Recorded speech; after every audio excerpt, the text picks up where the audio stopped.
is. Today is Tuesday, which means it's the perfect time to have a random conversation with a gentleman named Kristian, which is me. That's right. The Random Kristian Show is now coming at you, baby. And we have a wonderful show today because the weekend's over.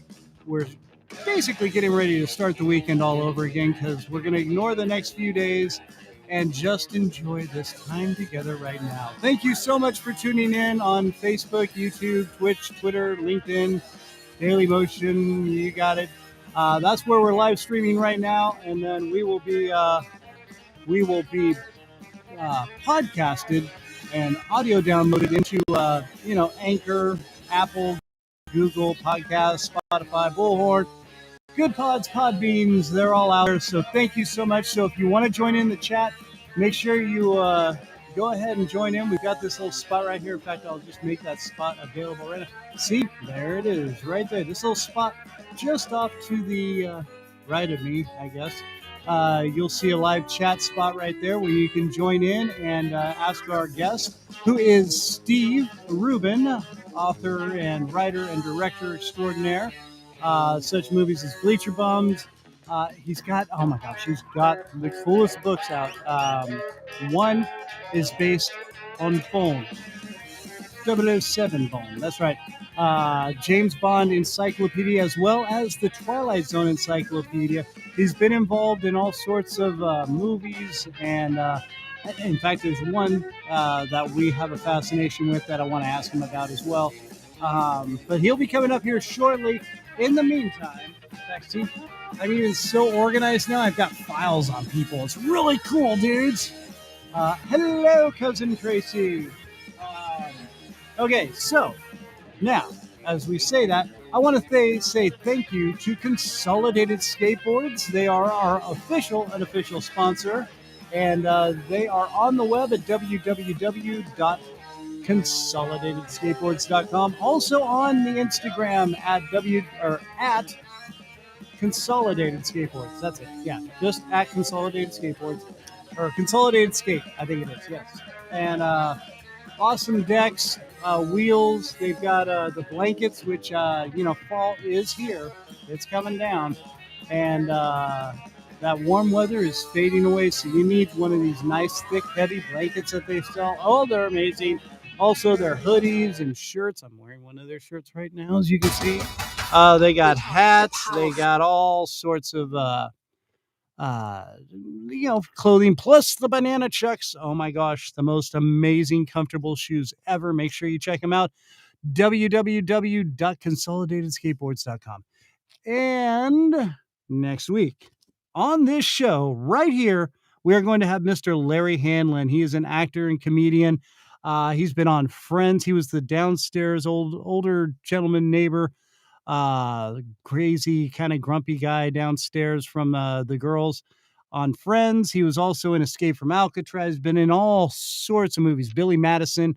So make sure you tune in next week, and you can have your questions ready for him as well as Mr. Rubin coming up here. Steve, his name's Steve. Dude, brah, Steve. Yeah, we go with that. And then the week after that, we will be back on Tuesday, the 2nd, and we will have Kennedy Phillips. Kennedy Phillips is a voice actor and voice director. Done a lot of animated movies and things like that. Make sure you check that out. Also, just want to let you know, I will be on Jim the Podcast Sherpa's show next week. I will have the dates and times that it'll be available, but that will be available for you. Also, VO in Stereo, I will be on their show as well for next week. So I will get times and dates for that. And then, on the 9th, we will have Sam Quasman. He will be joining us. He is also just a Hollywood bigwig, just people just like Steven here that,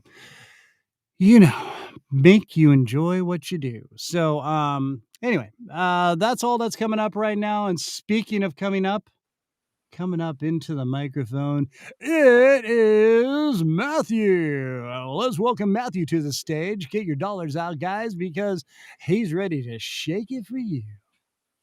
Now, that didn't work, did it? Yeah, it did. I don't know. No, yeah. No, none's going to probably give me I money. think but people that's just cool. kind of kept their money where they were at. Whatever. Whatever. Hi, Fine. Matt. Welcome back to the show. Thanks for Thank showing you. up and having your internet working. And thanks for having this giant black bar. Oh, here we go. Now we're full of complaints after being off for a week. Okay. Yeah. Let me move things There we around go. here for you. Is that better for you? Somewhat. Oh, yeah, it works. Yeah. Well, it's gonna work, and you're gonna deal with it, Mr. Man. So just Yeah. take that.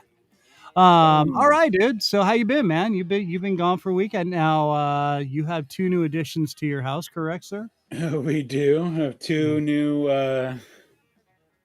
As I said last time I was here. Hey, what's up, Corey? Most likely, I will have 2 new kittens by the weekend, and we did. And you get did 2 new kittens by the weekend. Very we also good. got the cremains from our 17-year-old cat back, and she's up on the shelf in a nice little cedar box. And very cool. And the 2 new cats are there's a box under our bed that they hide out in. And, Okay. I think that's where they're at right now. Beautiful. All right. And they're adorable So, and crazy, and I love them. yay! Well, very good, very good. And like I said, Corey and Tracy have both checked in there. So if you are ended up watching here, make sure you go ahead and join in on the chat. Matt has been regaling us with tales of his new kittens, and they're fun. Yeah. And And the we girl just loves little yellow balls. anybody just walking into this conversation right now is going, what? But who doesn't love little yellow balls? I was going to say it's kind of a common thing. Everybody loves little yellow balls. I actually prefer blue balls, but I'm a guy. I don't like blue balls. Try to avoid them as much as possible. I do too. It was right a setup, and it didn't really work that well, did it, Matt? Yeah. No, Let it it slide, maybe. It never does, Matt. You've got to be on top of the timing. Why would you love blue balls? I was No. thrown off because you said you love blue balls. And I know. I was setting you up for a joke, and oh dear God. Right? Thank you, Corey. Yeah. Jeez, Corey's like, Lou. what the hell are you talking about? All right. So everything's good there. Now, Andy said he will be about 20 minutes late, so we should be seeing him soon because we were a little late, but very excited to have Mr. Rubin joining in us with here. Well, Matt, are we done with Tales of the Cats? And because Can be if you want. I can keep going. We've only had them like a week, but holy cow, what a week. They're insane. Oh, you know what? I've got to take this. I tried to add on a little logo thing here, as you can see, but it totally covers up the chat. And so I'm going to see. Okay, so I did watch last Thursday's a little bit here and there. I'm going to take it off. I think that little logo, it's unnecessary. Well, it's because you have the big logo in the background, right? And you've got your shirt, and then that logo just gets in the way. The whole thing about advertising, Matt, is Oh,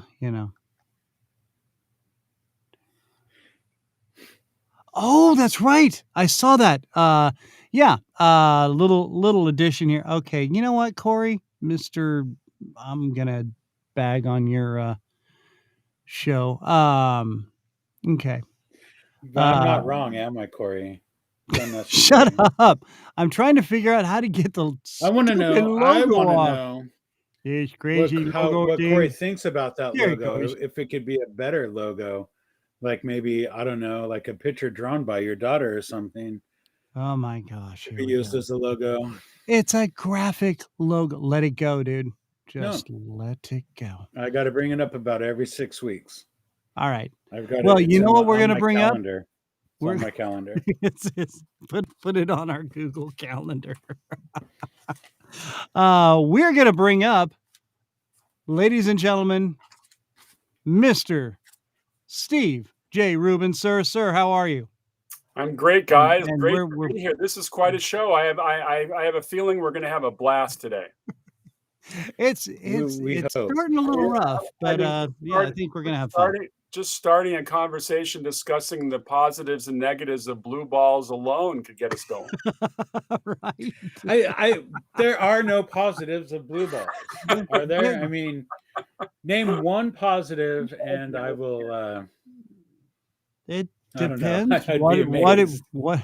Well, yeah. No, you're right. Well, what about those people down in Texas who want to teach the alternative to the Holocaust? They say we should receive both sides and. So you're saying blue balls are great, and we should teach that aspect as well as blue balls are horrible, huh? I've learned in the last 2 years living on this crazy planet, there are no givens anymore. There's just outrageousness around every corner. Yeah. Oh yeah. Good. And Lord. Just when you think it can't get any welcome to our government, it does. And then there's this show. So there we go. So Mr. Rubin, Steve, dude, brah, what's up? How are you? I'm feeling great. I'm feeling great. My internet just went off, so I can't watch the Dodger game. But you know something? I don't need to be distracted. I got my guys here, and we're gonna have a total fun house. Right on. Okay, so I could put it on the radio in the background. No. Let's not distract ourselves. You know, they'll win or they'll lose, whatever. It's true. It's one or the other. Okay. So since we're here, who are they playing? They're playing the Braves. Oh yeah, they better win. 3. The Dodgers have lost the first 2 games in Atlanta, so now we're in game 3. I'm going to the game tomorrow night, so hopefully that'll be a 2-1. We'll see. Yeah. But as you can see from my shirt, I am a Cubs fan. That's because you're from Illinois, sir. From Illinois, exactly. But my second team, since I've lived in LA forever, is the Dodgers. There you go. Very good. Yeah. No, I was actually fortunate. We were talking before the show, huge Giants fan when I was growing up. And when I moved out here, Corey, just deal with it because your Cardinals suck. When I moved out here, the Royals and the Giants were actually in the World Series together. So I got all that. And that was just amazing because I didn't live close to San Francisco when they've been hitting the World Series. Then it happened out here. And, of course, I was walking around very proud at that point. Yeah, my Giants. Yeah, what's up? And so, yeah, now. But then your Cubbies decided to start taking the World Series into their hands there. Yeah, 2016 was a bucket list year for me. That was definitely one of the great years, and I may have to wait another 100 years for the next championship. Right? It was well worth it. It's dude. I mean, well, and again, I was a Giants fan. How many years did we just sit there and just? I mean, even you get so close, and you're like, we're gonna lose. No, maybe we're. Okay. And you still lose. And so yeah, to get it, dude, it makes your life so complete in a way. It's especially baseball always just has that magical charm about it. So it's it's not like football. I mean, hockey I think is the other thing I can compare it to because you've got a series of games that you go through. So it can go back and forth for a while as to where, God, Corey, let it go for God's sakes. In football, it's win or lose, soccer's kind of the same thing. You have the big final and then that's it. But baseball, you've got a series of games you've got to take the majority of, and hockey, the same thing. I love the pace of hockey. I'm also a huge Sharks fan. yeah, I get it. So I'm assuming Blackhawks fan or Yeah, yeah. Kings.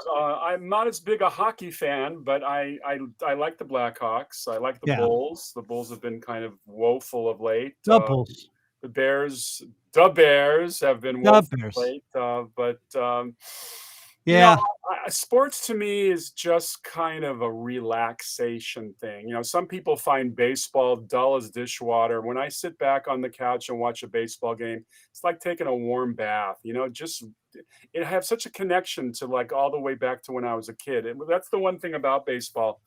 It just kind of reminds you of being a kid again. yeah, absolutely. It's And like going to the movies. You know, I yeah, still have that same joy, and I haven't gone much lately. None of us have gone much lately, but I was gonna say it's been kind of limited I lately. went to see the new James Bond movie, and I know we'll talk about it later, but it was just nice to be Yes. back in the theater. Yeah, and, yeah, oh, man. Now, just curious, I mean, you're out in LA. Matt's up in, the Central Coast in San Luis Obispo. Our other, guest host that'll be jumping in here eventually, Andy is up in Oregon. I'm out in Kansas City. What are your, restrictions out there in LA as to, watching movies and stuff? Do you still gotta be fairly well spaced out? And Patsy Ann here is saying that the new Bond movie was great, which I had no doubts. But We don't have those restrictions. To be honest, though, I've only been to one. Actually, I've been to two movies in the last 3 years. So I, it's not a great sample. But I was gonna say, if you're writing and directing a bunch of movies, I mean, how often do you really go and just sit and enjoy a movie? It's like you're like, no. It's like a painter sitting there going to a house and going, yeah, okay, I'm done. And you walk away because yeah, it's already painted and you're done with it and moving on. Is it, I mean, do you get that for you? Or I mean, well, you for me, thanks to streaming and digital and all the cable channels, I mm, watch a movie every day. I mean, it's part of my job as a film historian to keep up on everything. I mean, I had my DVD collection. I just watched the same movies over and over again. And I finally dawned right. on me a few years ago that I'm missing a lot of movies that way. So the last 2 years, I've only watched movies I've never seen before on television for the most part. You know, kind Huh. of filling out my dance card. You know, learning more about actors and their roles, and just it's fun because I aspire to be a classic film historian for the masses. Right on. And well, and yeah, that's one of the things I want to delve into here in a second. Like I said, our topic today is basically and loosely and randomly, wearing different hats and multitasking and whatnot, as especially over the past couple of years, we've all kind of had to learn to do.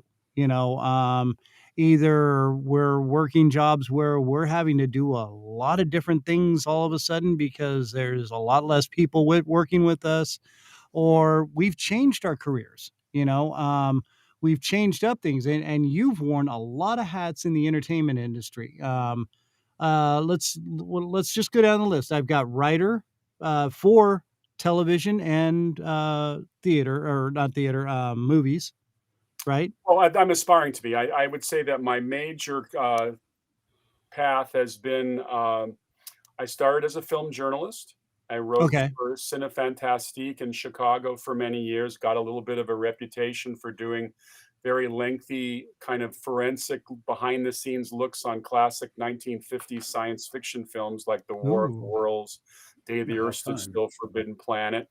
And then Mm. I soon realized that writing magazine articles and an occasional film book wasn't going to make me a living. So I ended up getting a job in public relations. My first gig, I was hired by United Artists in 1978 to go on the road for 6 months and go to every single science fiction convention I could attend to, promoting the remake of Invasion of the Body Snatchers, the Donald Sutherland Leonard Nimoy remake. Oh, Nice. wow, dude, that was one of the first movies that dog scene at the end where it's got the human face gave Yeah. me the creeps for years, dude. Oh Oh my yeah. gosh.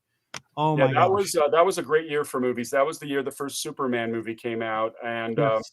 it was just kind of my introduction to the whole world. I had actually started to go to conventions 2 years earlier when I wrote for Cinefantastique, which was a great magazine, but they didn't really pay anything. So Fred Clark, the wonderful editor, would give me a large number of magazines to sell at conventions. So that's how Uh-huh. I made a little bit of a living. And I went to my first convention in this, let's see, it was the spring of '76.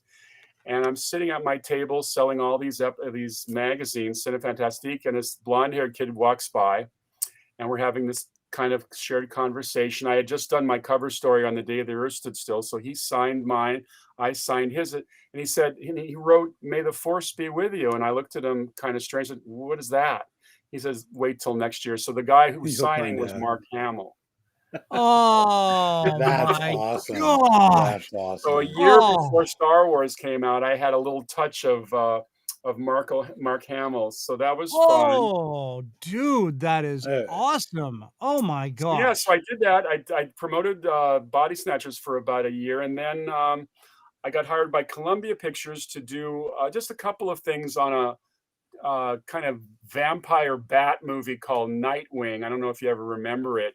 Didn't raise a lot of energy. And then I started working in a public relations agency. They needed writers, and I had obviously written some things. So I got that gig, and kind of hanging around a PR agency background for a while. I began to see somebody walk in the office every day to check photos and get permissions and things like that. And I asked her what her job was, and she said, "Well, I'm a unit publicist." So I heard that name for the first time. I didn't know what a unit publicist was, but a unit publicist is Uh-huh. literally attached to the crew. So when the Right. crew goes off to Wyoming to make Heaven's Gate, they attach a unit publicist for the 3 or 4 months of the duration. So I said, "Wow, that would be cool to actually work on a movie in a PR capacity." And indeed, 2 years later, I got my first gig. I was sent up to Wyoming, Sheridan and Buffalo, Wyoming, in the fall of '81 as the unit publicist on an Alan Rudolph thriller called Endangered Species, which starred Robert Urich and Jo Beth Williams. Jo Beth had just, yeah, Yeah. she had just completed Poltergeist. And so for the next, let's see, I would say for the next 20 years, my main source of income was doing publicity gigs on various films and television shows. I worked on, they would always send me out on the sequel, usually the lousy sequel to a good movie. So I did films like, I did Porky's 2, Yeah, I was gonna say you got Porky's 2 in 2. there. I had Eddie and the Cruisers 2. I did Oh, Weekend at Bernie's 2. yep, I Actually, got that you. was a good one because I had spent 3 months in the Virgin Islands, not a bad gig, and then I I did was Honey gonna I, say that's not yeah, bad. I did I did Honey, I Blew Up the Kid, which was the sequel to Honey, I Shrunk the I Shrunk the Kids, Kids, right? and, a bunch of other films. I did Pretty in Pink, the John Hughes movie, which was Yeah, fun. okay, that Um, must have but been a blast. I see you skipped over. I'm looking at your IMDb page here, and you've skipped over Space Hunter: Adventures in the Forbidden Zone. And I why would you? I saw that movie in the theater as a kid, and was as a 12-year-old. And you're wondering why isn't everybody talking about this movie? Oh, that's And nice I've to never hear. met anyone that's had anything to ever do with it. So thank Well, you for not only, your thank you. Well, part. Matt, bringing up a favorite of mine. I was hired in the fall of '82 by the same producer who had done Porky's 2 to go to Utah to work on a movie that was originally titled Adventures in the Creep Zone. Hmm. And it was kind of considered a little bit of a ripoff of Road Warrior. Peter Strauss, and it was Molly Ringwald's second film. Uh-huh. Um, and it was so badly directed in the first week that they fired the director. Wow. And we were spending our time in Little Moab, Utah, which is a tiny little burg on the edge of Arches National Park. Supposed to be there for 4 weeks. Then we'd head up to Vancouver to do interiors. Well, we ended up spending Oh, 9 weeks in Moab, which is just Wow. the tiniest little town. yeah. I remember that when you went to the local restaurant, and there really was only one local restaurant, they had a little cart they floated around with salad bar, and the waiter literally would say, Would you like some carrots? No. Would you like some celery? You know, that type of thing. Oh, Well, wow. after 9 weeks, they knew exactly what I wanted. They're like, here's some salad. Take it and eat it. But it was fun. They brought in a new director, Lamont Johnson, who had directed some Twilight Zone. So he came with a great background, and they cleaned Molly Ringwald up. They got rid of this horrendous makeup, and I just had a total fun time on that. And when the movie ended, I sold Columbia Pictures on the idea of taking all the big working props nationwide to promote at conventions. So I went on the road for 63 days prior to the release that summer of '83, and we went all over the country. And to show you how long ago it was, I was driving Peter Strauss's space truck in that movie. I don't know if you remember, Matt, the Scrambler truck. Looked like a futuristic pickup with a giant gun barrel on top. Yeah. No, that movie like really made an impression on me. Oh yeah. And it was I parked that truck in front of the White House and leveled that gun barrel right at the front of the White House, thinking that'll get me some publicity. Yeah. Do you have any photos of that? Was there any news coverage of that? Okay, hang on 1 second. All right. Yeah. No, because I'm looking through here and I'm like, you skipped like the best movie on there. Like, I swear there's this like needle coming out at one point, and I got to find my camera again. You moved me. A needle coming out, and it almost gets you. Yeah, and Andy has joined us. Oh, there's the Scrambler. Wow. There it is. That was right in front of the White House, and nobody paid me any attention. Oh my gosh! Now what? That would have been wow. Was that Reagan? That wasn't Reagan era, was it? That was Reagan era. That was Reagan era. And nobody jumped all over you about that? No, I thought I'd get at least somebody to arrest me and take me, and I'd get some publicity going. But no, it didn't. Because heck, he'd already been shot once. So. Right. and something like that rolls up. They're like, well, you know what? If he misses, well, whatever. You know. So. Awesome. Shows just how different the world is today. That's true. So that was fun. That was fun. And so I ended up, after doing all that unit work, I ended up going to work. I was out of town so much. I didn't have any social life, really. So I came back to LA, got a job at Showtime. And then eventually they hired me to hire the other publicists. So I got a staff job as a consultant. So I spent 10 years with Showtime, and they were making a lot of movies. And because they were making a lot of movies, I started thinking, well, wait a second, maybe I could get a movie made. And that's how I got Bleacher Bums off the ground. Jerry Offsay, the head of Showtime programming, was a big baseball fan, and remembering all of my love of the great play Bleacher Bums. And for those of you who never saw it, it all takes place in the right field bleachers, and it follows a group of fans who bet on every pitch and have a lot of fun. And it's a classic Cardinals-Cubs baseball game. So I met Joe Mantegna, the actor who wrote that play, with Dennis Franz and about 8 other out-of-work Chicago actors back in the 70s. And I got the movie rights. So that's how we made that in nice. 2001. We shot that the summer of 2001 before the world came to a craziness. Right. Now, okay, and by the way, Andy, Steve, Andy. Andy. Nice to meet you. Nice to meet you. Okay, so now during Bleacher Bums, now you had some pretty cool actors in this.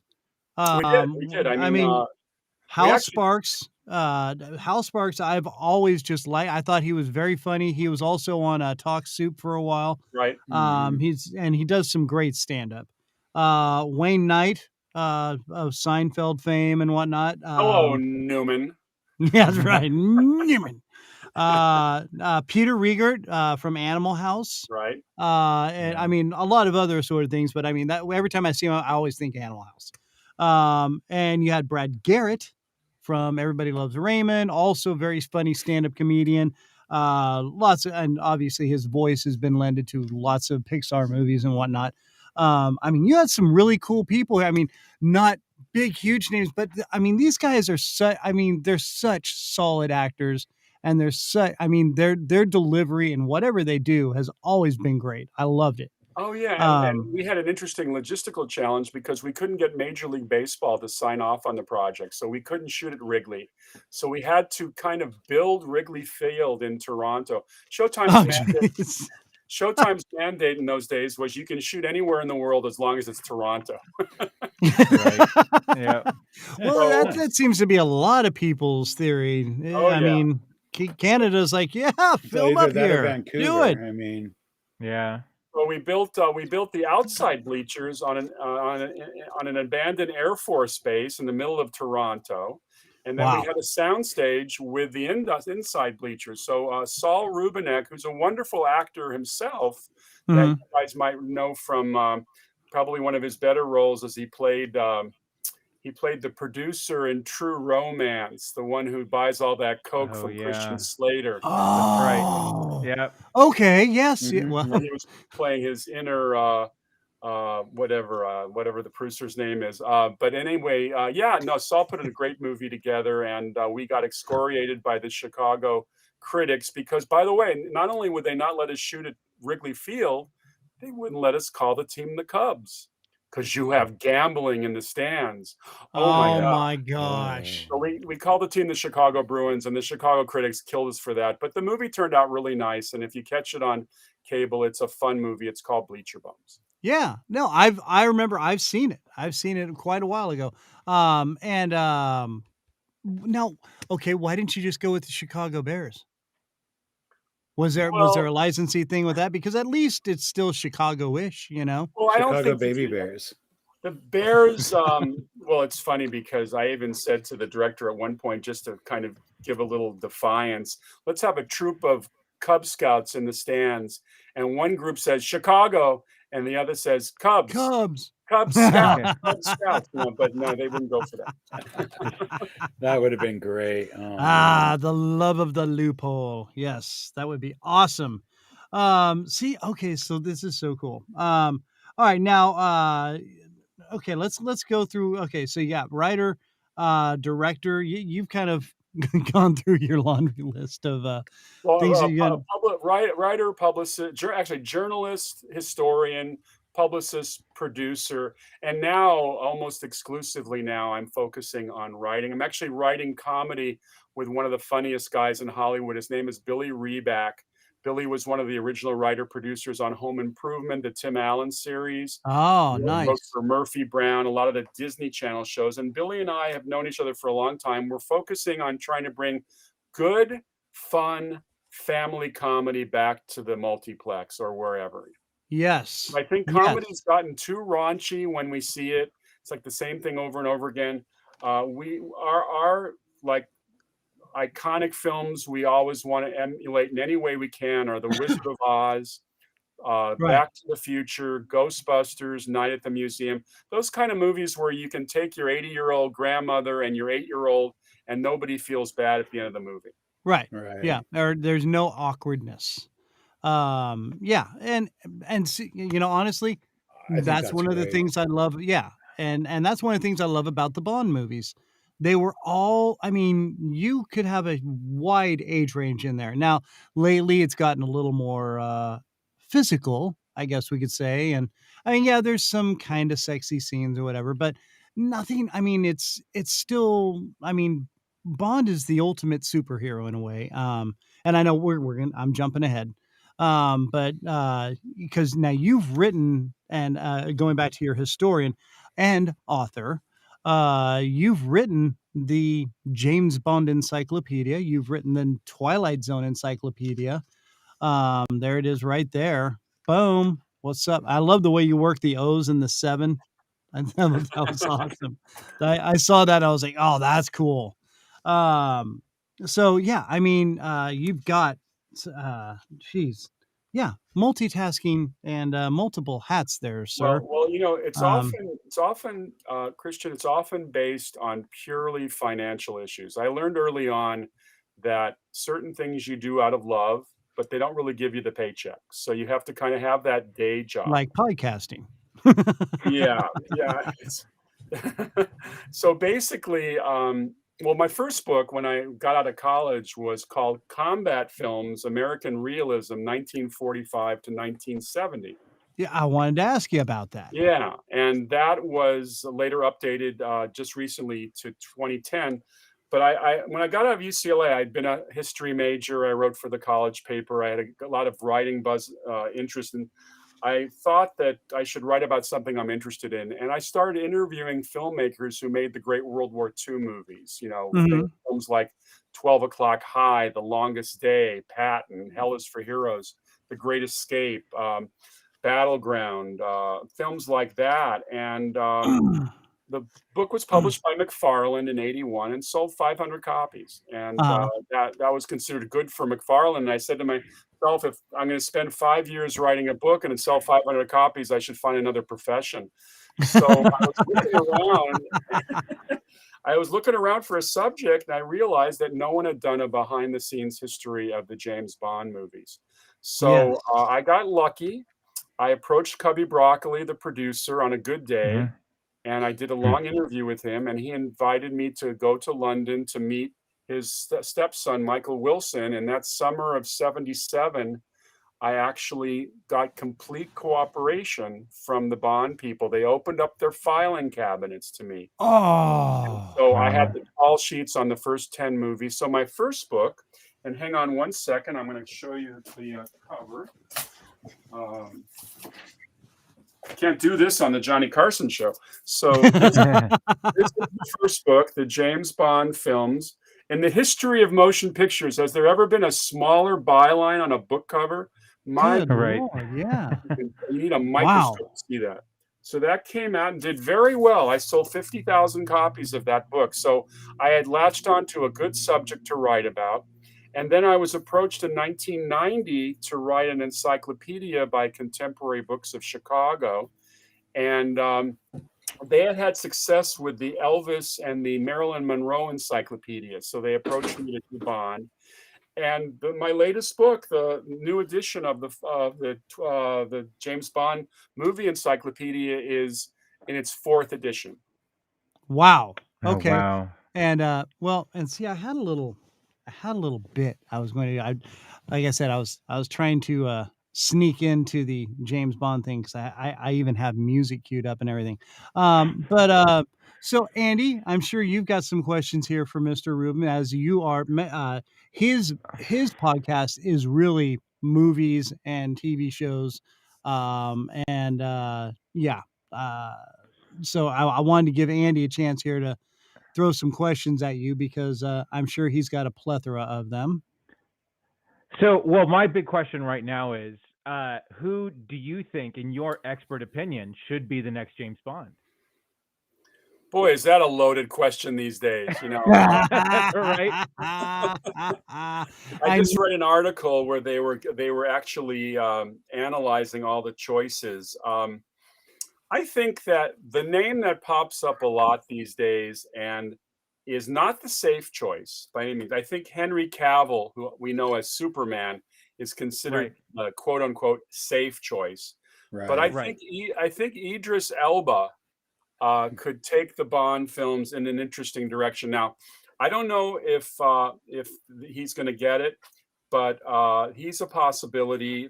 The actor who stars on this TV series that has captured the nation's interest called Bridgerton, his name is Reg, and I always forget his last name. Oh, yeah. Both Idris and Reg are black. I mean, these are interesting choices. Yeah. Do you think Idris is a little too old to start playing Bond now? I don't know. That's a really good question, Andy. I think that my thought about Bond, and I think that's why I think Daniel Craig has worked so well out in the last 15 years, is when he came and got the Bond role, nobody knew much about him. There was kind of a mystery about him. And let's just call a spade here. Is Bond should be a mystery man. I mean, he's a secret agent. Right. I mean, it became a little bit of a farce during the Roger Moore era when he was floating around in St. Mark's Square in Moonraker in a gondola. I mean, that wasn't exactly being a secret agent, but Daniel Craig has carried the banner very high in his 5 films. And I think that they need to find somebody who's not well known. Yeah. And I think you're right on with that, because I think ultimately why Pierce Brosnan sort of not necessarily failed as Bond, but didn't have the impressive run that, say, Daniel Craig or Sean Connery or even Roger Moore had, was that he was a little too well known to be Bond. Although, I mean, the blueprint for him to be Bond was perfect. And I don't think that the movies that they gave him were really that special, that memorable. I mean, GoldenEye was a great opening for Pierce, and you were just really, really excited, and but then everything just sort of fizzled past. Yeah, well, it's a very good point, because I thought the movies did not measure up to Pierce very well. Although I will say this, the movie that gets the most brickbats is his last movie, Die Another Day, because of the kind of bad CG at the end and the stupid invisible car and all that. But I would argue that Pierce did what I consider to be the second best action scene in the series, which is the sword fight he has in London with Gustav Graves' character. Yeah, that's right. That kind of reminded me of Sean Connery and Robert Shaw trading blows in the train compartment in From Russia with Love. So, I mean, Pierce had some great moments. I think that one of the things that's happened over the last few years is that Bond has to compete now with other series. You can't go light anymore. The Roger Moore years are long gone. I think the reason the last few Bond movies have been so dark is because they have to compete with all different kinds of series: Mission Impossible, Jason Bourne, even John Wick. I mean, these are very dark series, and I think that they have a high violence quotient. The thing about the Bond movies now is the violence level has been risen considerably. The sexiness level has dropped almost to nothing. Right. Yeah. Well, Mr. Rubin, we meet again, do we? Let me introduce myself for the first time again last time. I'm now Dr. Evil, and I bring to you my podcast of evilnimity. And welcome. So now we're ready. No, is it a bit much? Kristian, you sound wonderful. I threw it off, didn't I? I went a bit over the top. Yeah. Not at all. Not at all. Combining you with the music was a good touch. Well, it's a theme song, so you've got to go with it, right? All right, I'll just go back to being me. All right. I wanted to Dr. say Evil's really like quick. one of my favorite characters to do, but I was waiting for Andy to shut his big yapper. Well, somebody left the podcast. I thought I I had know. to cover. I was getting in costume. I was bringing myself into the realm, and here I am. And then you got to say the safe word before you leave next time. Say the safe word before you leave. That's the way I know. Well, some of us were a little late getting to the show, so. And some of us know how to write a note to people saying we got to leave and come back. Yeah. But, anyway, so next time, pineapple. That's see, and then I know. Now it would be Goldfinger, which. Sorry, Steve. So sorry, Steve. Welcome to our dysfunctional family. Welcome to the Random Christian Show. All right, so I'm taking my evil lab coat off now. So dude, okay, you have so much info that, oh my gosh. Okay, so yes, I love your idea of the new James Bond. Now, and you agree, I think because we've had this discussion before a while back about the series of how they've changed the James Bond. And I think the progression actually worked really well. Pierce Brosnan was there for a little bit, but then he was like the nice transition from Roger Moore to into Daniel Craig. Thank you very much. Good Lord, I just went totally blank. Well, actually, technically, the transition started with Timothy Dalton when they Timothy Dalton. Right. when they couldn't get Pierce Brosnan because NBC wouldn't let him out of his Remington Steele contract, they went with Dalton as kind of a placeholder. I think Dalton was a terrific actor, Hmm. and his first movie, The Living Daylights, was supposed to be a Pierce Brosnan Bond, and I think that Timothy did okay, but Timothy, and with all due respect to Timothy, because I think he's a fine actor, he Yeah. just doesn't have that kind of panache that carries an international film series. I just He think didn't have the swagger. he didn't He, have he the swagger. He didn't have that gleam in his eye. Pierce brought it with spades. Now, interestingly, neither did Daniel Craig, frankly. But by the time we get to Daniel Craig in 2006, the whole idea of James Bond had to be rebooted. And I I was thought gonna they say, yeah. yeah, they had. I Yeah. think they had a brilliant idea that this is a guy getting his 007 spurs, and he's. We kind of referred to him kind of as the thuggish Bond, which is a kind of a throwback to Ian Okay. Fleming's original character, who was not a pretty Yeah. boy No, like yeah, Rob. he was a rough and tumble kind of dude. It's like somebody you know, he walks into a room, you're like, I gotta go. So no, that's I totally get what you're saying there, and that's awesome. Now, okay, oh my gosh, 9 billion questions in my head. I'm sorry. Okay, so you've got so we've got Craig who's brought it back kind of to that unpretty Bondish kind of guy. Which I think you kind of got back in the days with Sean Connery because I mean, yes, he was kind of he's a good-looking dude, you know, we're not going to deny that, but he's also one of these dudes that was very brash. You know, when he needed to be the man, he was the man as to where like Roger Moore was very much the eloquent It was a spy lot in a way. smoother. Well, He was Tom Mankiewicz, who wrote for both Connery and Moore, told me that the difference between Connery and Moore is a bar looking for information. It was a question of who would he kill to get that same information. Okay. Mhm. Uh-oh. Uh-oh. I think we're losing Steve. No. Yeah, his signal just totally dropped. Oh gosh. Oh, it Whereas sucks. Roger, it was always about what he. Well, when he comes Um, back, I you know, when Did we he was lose? mentioning how, you know, he's Bond there. had He's to just be locked up. oh, Here we is he go. back? Oh, Are you back, I see Can Steve? you him. hear me, guys? Yep.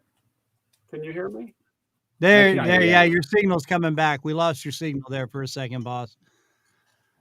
All right, Cool. you're good. You're good. We're here. Oh no. Well, he's fading in and out. Damn it. You're back Um, though. We can see you're moving. yeah, Yeah. That's a good sign. it's Yeah. got a soft signal. Yeah. Yeah, you're there. We just can't hear you. Oh, Okay, great. Hey guys, Uh, I'm gonna try this real quick. Matt, Andy, I'm just gonna pull you down here for a second, see if that helps boost our signal back to our guests. There he is, and there you are. Okay. can you hear me? Yes, sir. Yes, now we can hear you, and you are active and live. Thinking maybe we had too many people on the feed here. That's one of the problems with the restream. If you don't got a super powerful server, then it tends to suck the signal out real bad. So uh, anyway, all right. So I'm sorry. Please go ahead. Andy's saying he can drop out. I'm gonna try and Well, slowly if I add people back in here. if I need to offer myself up as a sacrificial lamb, as I mean, I also have 100 questions for Steve, just because I mean, as Kristian mentioned, my podcast centers around movies and movie reviews, and obviously Bond is on everybody's mind right now with No Time to Die Oh yeah. and Daniel Craig out. So I was, and I'm one of the few people that actually liked the two Timothy Dalton Bond films. I thought they were great, but if They weren't you bad I mean, movies. no, they weren't bad movies. Well, because they were still based on source material. Right. That's when, and that's why sort of Pierce and that was sort of the brilliance of Casino Royale coming in to introduce Daniel Craig, is that it was finally a real sort of movie based, I mean, loosely based on that novel, but had the same themes in it as well. Um, So, but in terms of just your experience in Hollywood and franchises in general, I mean, are there what's that one franchise that you just always just sort of if a movie comes out you got to see it, or even if you didn't work on it, or even if you didn't, like what's that franchise that you get excited about when you hear that they're making a new one? Yeah. Yeah.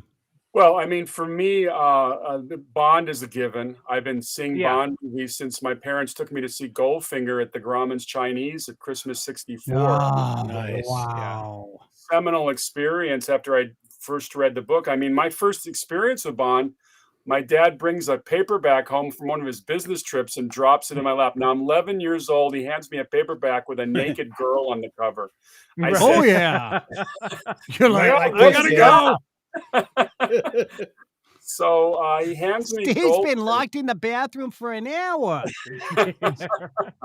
Leave me alone, Ma. I'm busy. I mean, Ian Fleming did more for my adolescence than probably any other living writer. Oh, dude. Just the Oh way my gosh.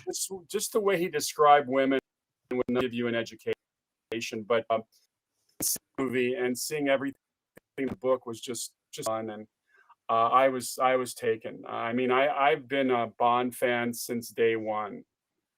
Yeah. Yeah. Oh yeah. Absolutely. And Other I other saw franchises. well, yeah, I've seen. I saw To Live and Let Die at a drive-in theater up in Lake Tahoe when I was a kid, and I was just like, "This is the coolest dude ever." Just like, It was just I was the sucked boat. in. Oh crap, and he's locked out again. Um, You can all drop right, drop me out if it gets Yeah, him no, back. I mean, oh, here he comes here, again. yeah, Can you it's guys hear jumping me? in and Can out. you guys I'm hear gonna me? have to pull somebody out. Yeah, we got you. You yeah. know what? I'll drop. Steve, You're out. it was fantastic. Yeah, Steve, it was fantastic to talk to you. Hopefully we get this opportunity again sometime. Yeah. Yeah. Awesome. Thanks again. All right, ladies and gentlemen, Andy Drake, love you, brother. We'll talk to you soon, my man. All right, so Andy's bowed out gracefully so that way we can keep our signal alive.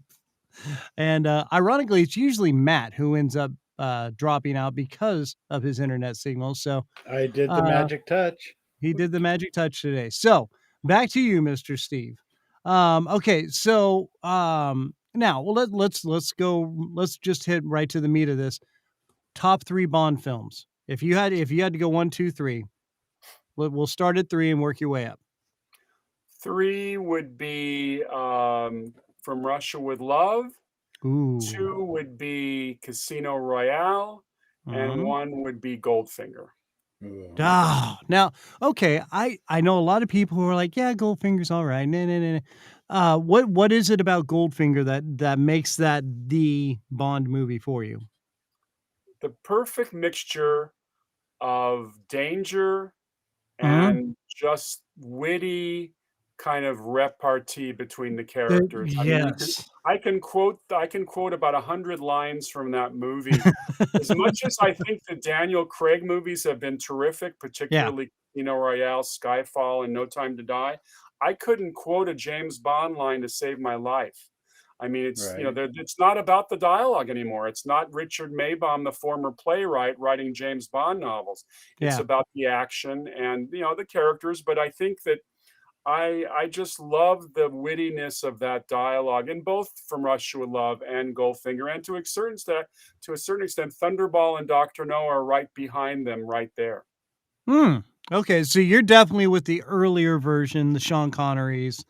Now, and I totally agree with you. Goldfinger was awesome just in the fact of that whole villain hero character, the interplay between them and the way they work through the film, period.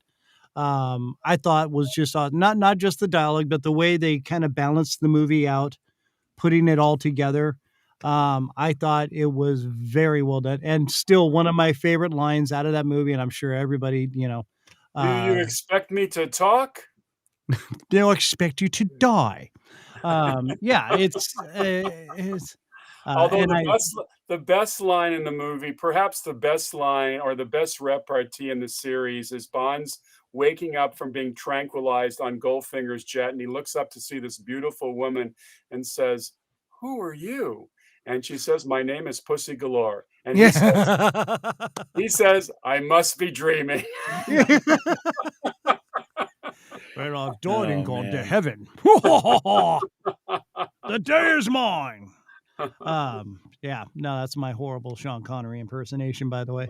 I do impersonations of impersonations, so yeah, they may So seem watch out. obscure. Yeah, so be Well, I could afraid. do Daniela Bianchi on the recorder in From Russia Love. James, James, will you make love to me every day in England, or every as much as possible in England? He says, day and night. Day and night, baby. Oh God. Oh man.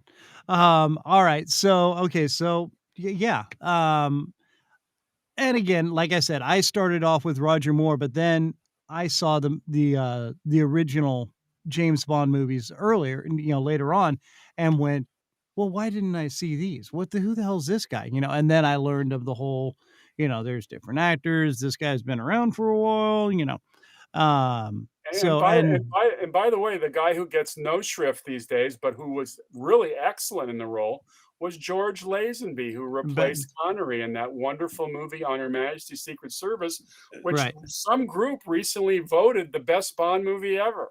How That about is that? that's one really, of my favorites. I think Lazenby does a great job.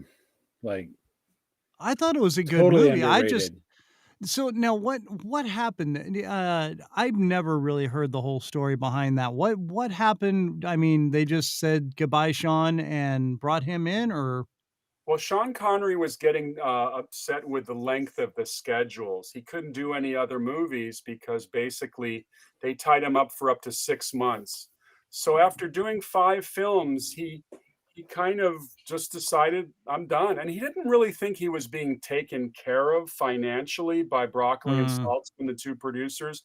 In fact, he thought he was getting ripped off, and I think that often was a sore subject over the years. So they did an international search. Lazenby walks into their office looking like $1 million. He's a great looking guy, great on his feet, and lied through his teeth that he'd been making a number of movies in Eastern Europe. And Peter Hunt, who was getting his directing spurs on this film after having edited the first 5, nearly had a heart attack when he found out that his newest James Bond had literally 0 acting experience. George Wow. Lazenby's claim to fame was he walked on stage in a commercial selling chocolate. He carried a giant bar of chocolate. That was all he had to his credit at that time. He was basically a car salesman. So, but if you look at that movie, Hunt got a performance out of him. And Peter Hunt told me that the only way to get a performance out of George Lazenby was to basically not give him instruction and keep him a little bit off balance and, in a sense, pissed off. So George's experience on making the movie really? is not great. But what happened when the movie ended and George had signed on to do multiple Bond films, his agent told him that Bond was dead. By Ooh. 1969, Oh series is done. Fools. Get out of this. So George, no. oh Okay. They yes, the they've worst been goodbye. making one every like 2 or 3 years. Yeah. Wow. I Well, mean, Bad this agent. in the history of Hollywood, no one has ever received such horrible advice from a rep. dude. And I so Right. mean, George walked. Now, I had believed this story all these years, and kind of George and Peter corroborated that for me. But I also learned recently, while promoting my newest book on the James Bond movie Encyclopedia, that after the box office was flat for On Her Majesty's Secret Service, the studio felt they had made a mistake. So they decided to get rid of George and make one last offer to Sean Connery, who indeed comes back in Diamonds Are Forever. So there's a little bit of a mixed story. One, he walked because he got a bad advice. The other was they got rid of him because the box office was lousy. But I think it's kind of a mixture of that. But George was not happy. He was not really an actor. He decided to go off and do his own thing again. Huh. Interesting. So Wow. basically, So he said to there heck was with just it, not and a they didn't follow him. yeah. They just let him ride. They just let him go. I think George, as kind of a protest during the promotional efforts for the movie, grew a beard, and he just was not looking very Bondian. And it's too bad. 12 years later, he came to the Playboy Club in Los Angeles, and we did the James Bond weekend when my first book came out. And he looked terrific. He could have played Bond in '81 just as well. He could have done it in '69. It's, Really? you wonder what the series would have been like if Lazenby had done 3 or 4 more. And I think they would have been really interesting movies. And I think the public would have really kind of It would have been they a would good have embraced them. But I will say this: I think that Roger Moore did more for the Bond series than George could have ever done, because Roger introduced James Bond to a whole new generation of fandom, just like with you, Kristian, who kind of discovered him as your Bond. And by the 1970s, I think people, this is post people wanted a little lighter touch to their spy stories. And I think Roger catapulted the series from being successful to being super successful. I mean, the budgets rose and the box office rose. absolutely. Well, and Yeah. the humor just Well, and yeah, the definitely the writing was, and like I think you said, it made kind of a softer Bond in a way, as to where, oh, yeah, he locked up again. Oh, there you are. Okay, well, kind of. he's there. Can you There hear he me is. okay? Yeah, Can yeah, hear you're you. popping back Hello? in. Sorry, your signal's fading in and out. Okay, there you are. So yeah, the Roger Moore years, that was definitely the nicer, the softer kind of transition in a way. But yeah, super popular. I mean, he appealed to basically everybody, I think, is the way it all worked out, as to where, like, Sean Connery was definitely, the man's man. He was uh it was Sean Connery. I mean, there's not a real way to put that.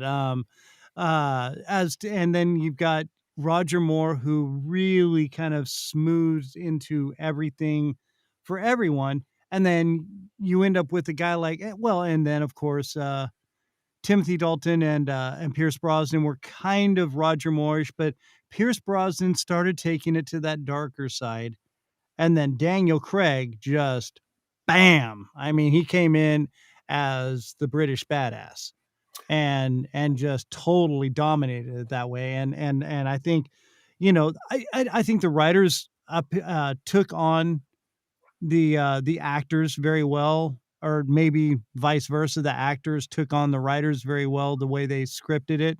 Or I mean, what are you thinking? Well, I was going to immediately comment that if you look at the Daniel Craig Bond films, they brought in filmmakers. Not to say that there haven't been filmmakers before, but I think that the style of the series changed.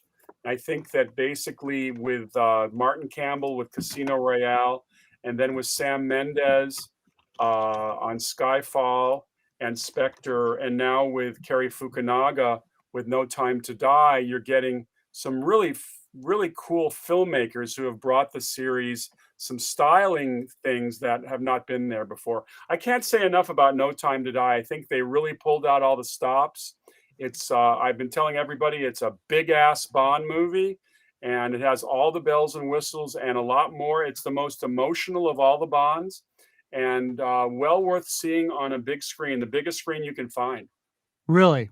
So okay, now I see. I'm super excited. The whole reason I bought a big screen TV is just because of watching movies like Star Wars or Bond, or the Marvel movies now, obviously. And you're talking to a guy who can watch Smokey and the Bandit over and over and over and over and over again. That's not the reason I bought the big screen TV. It's for those movies, because that's what they're designed for. You've got to have that wow, that presence of that kind of a, with that kind of a movie, with that kind of a cinematic experience, and Bond is definitely one of those, Well, um, they shot part of the movie with IMAX cameras, so seeing it in IMAX the first time was pretty cool. I went back to the Chinese, by the way, the scene of the crime for me, and it was pretty awesome. I've been a big Daniel Craig fan. I think that he brought something that we definitely needed, and it was a yeah. new take on the series, and he's been great. Well, yeah, and again, it goes back to the original Bond character, which is just some dude that's going to come into a room and you're going to be like, I'm not too comfortable with this guy, and he's going to get the questions answered that he wants answered, whether you want to or not, and he's not doing it over a stirred or shaken martini; it's over his fist coming into your face if you don't give him the answer he wants. Correct. So, or, whatever happens to be handy, a big bar or whatever. So yeah, or driving a car into your face. It's the way movies roll nowadays.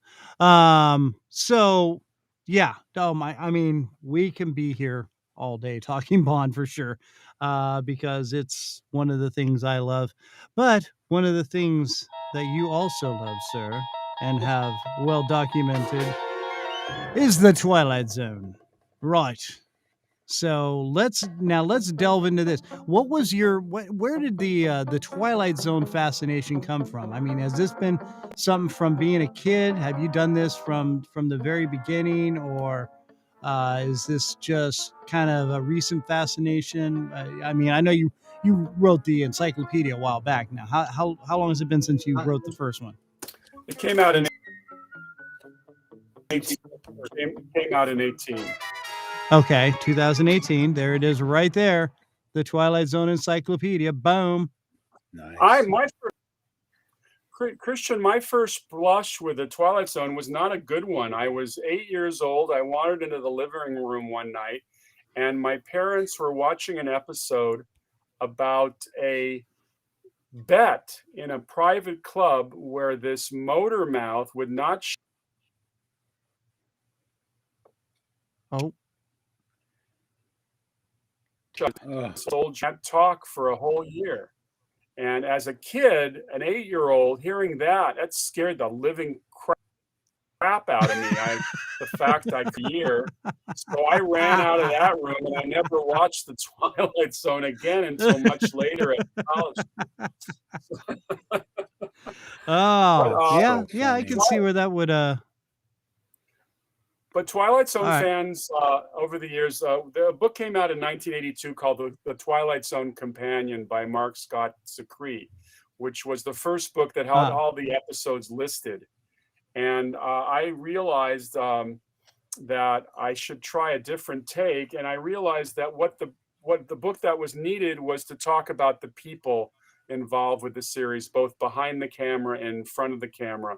So I spent 3 years collecting information on those wonderful casts and Mhm. finding interesting behind the scenes information. And then I became very chummy with Rod Serling's widow, Carol Serling, who, Mhm. like Cubby Broccoli did with Bond back in the 70s, she opened the filing cabinets and gave me copies of the original contracts so I could tell you how much people actually made on those episodes for the roles they played. And she Wow. gave me all my photographs, which, of course, whenever you do a film book or a television book, if you don't have good photographs, you're dead in the water. Yeah. So Oh my gosh. I got some great photographs from Carol and from some other authors, including Stuart Stanyard, who has the private collection of behind the scenes photos. Oh my gosh. And all the stars that came out of that show and that were on that show. I mean, I dude. mean, Robert It, Redford, one of his earliest roles, Charles Bronson, Burt Reynolds. I would say in the history of television, there's never been a better cast than the casts of those 156 original black and white episodes. My book is only about the originals. I have no interest in covering the reboots because I have right. always said the minute you put a Twilight Zone in color, you lose about half your atmosphere. Yeah, Yeah. absolutely. No, and that was that. Oh, well, Yeah, we can get into the whole genre of the black and white versus color. I love like the old Hitchcock movies. For some reason, the black and white is just more suspenseful to me. Once they went into color, it was like, yeah, okay, it's scary. It's like watching Young Frankenstein in black and white and in color. You'd be like, yeah, it's all right. In No, the color. black and white's awesome. Well, it's funny So, how so many young people today won't even look at black and white films. They think oh it's yeah, just ancient history, and that's part of my job as a film historian. And with my new podcast, Saturday Night at the Movies with Steve Rubin, hopefully promoting the good name of black and white. I always remember one of my favorite films, the Three Stooges Meet Hercules, 1962, and the catchphrase was "filmed in glorious black and white." yes, nice. Well, and okay, now imagine watching the Three Stooges in black and white or in color. It's not the same. Not It's the same. Not I the mean, same. obviously not the same as the Twilight Zone, but still black and white color. We're, All you know, that all right. colorization stuff, it just ruined Yeah. so many Ted good. Turner was an asshole. There we go. All right. Sorry, Mr. Turner. Don't have me killed through the TV or anything. So, okay. Uh, wow. Because yeah. And again, you touch into, I mean, just from the Twilight Zone, like you were saying, those 156 episodes, even, I mean, Frank Gorshin, okay, the guy that ended up playing the Riddler in the Batman TV series and stuff. Yeah, he's done a lot of other things. He was in a lot of Westerns, things like that. But still, to see him in there, that was one of his earlier steps into TV and whatnot. And to have that, you see him and you're just like, oh, wow. He just, and yeah, I know he didn't wear a lot of makeup or anything, but still, he looked so much different in, on the Twilight Zone. And I'm trying to remember the episode he was in. Uh, but So I would do it right now because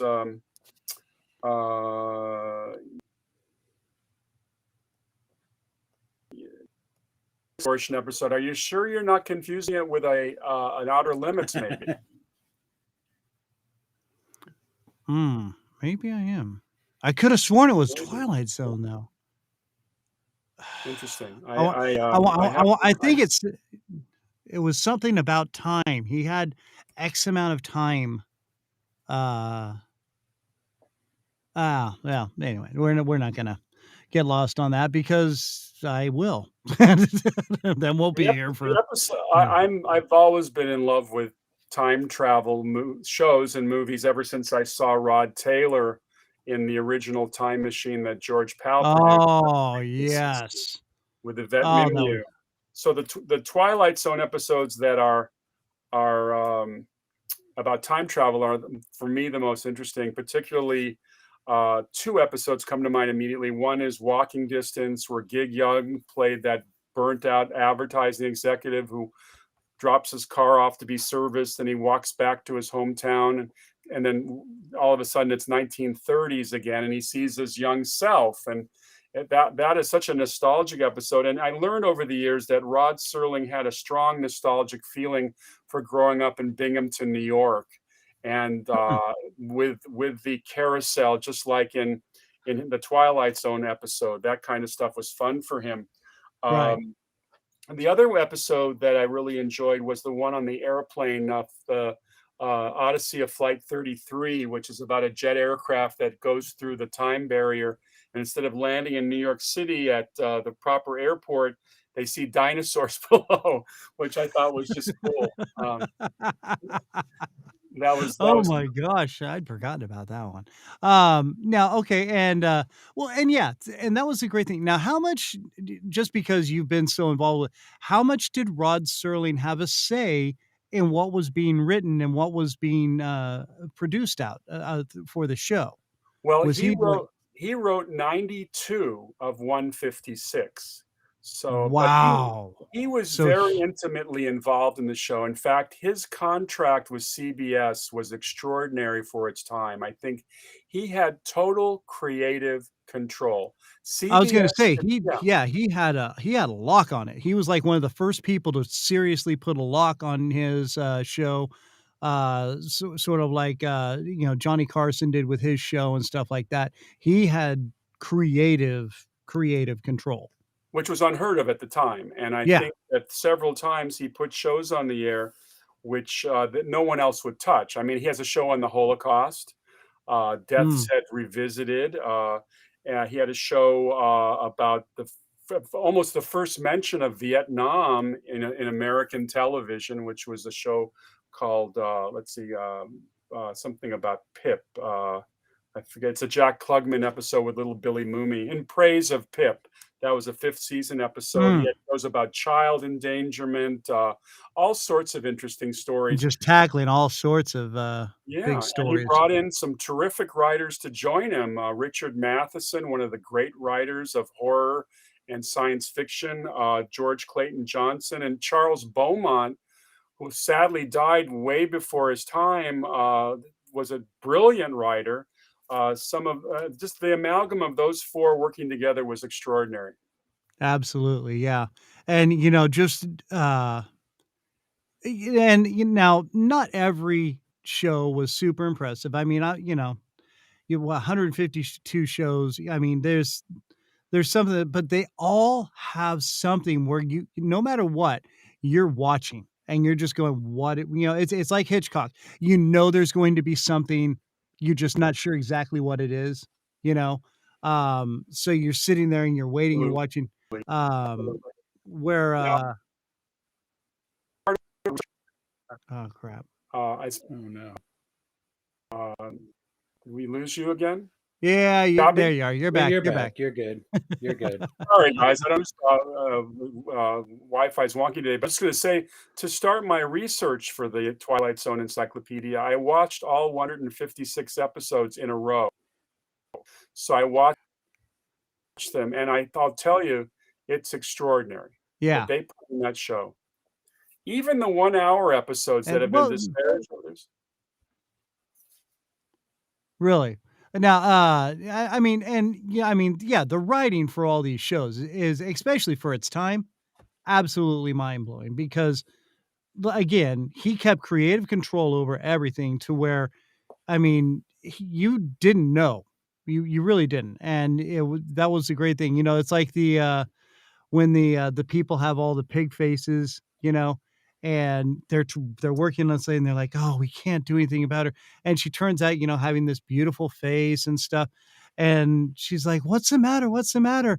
And then they finally, they all show their faces, and you're just like, oh, I'll never forget that one. Just so caught me off guard at the end. Anyway. Yeah. Oh crap. Did we lose him? Matt, what'd you do? I didn't do anything. You need to go down to his house and touch the cable wire. Touch just the center one. Boink. No, you mentioned, guys, my Wi-Fi is very coming back, but you mentioned that. Yeah, I see. Like, I live in a Faraday cage, I think. So can you guys hear me? Yeah, you're coming through. You're coming back in. It's starting to pick up again. I think we probably should close, because I think my Wi-Fi has been very wonky too. So we've had a wonky Wi-Fi day. It's the Dodgers game. That's what it is. Well, do you have Spectrum? I have Spectrum. That's your problem. Well, I've got Spectrum. But this has been. We got to do this again soon, because I love talking to you guys. Yes, dude. Absolutely, Steve. I would love to have you back on.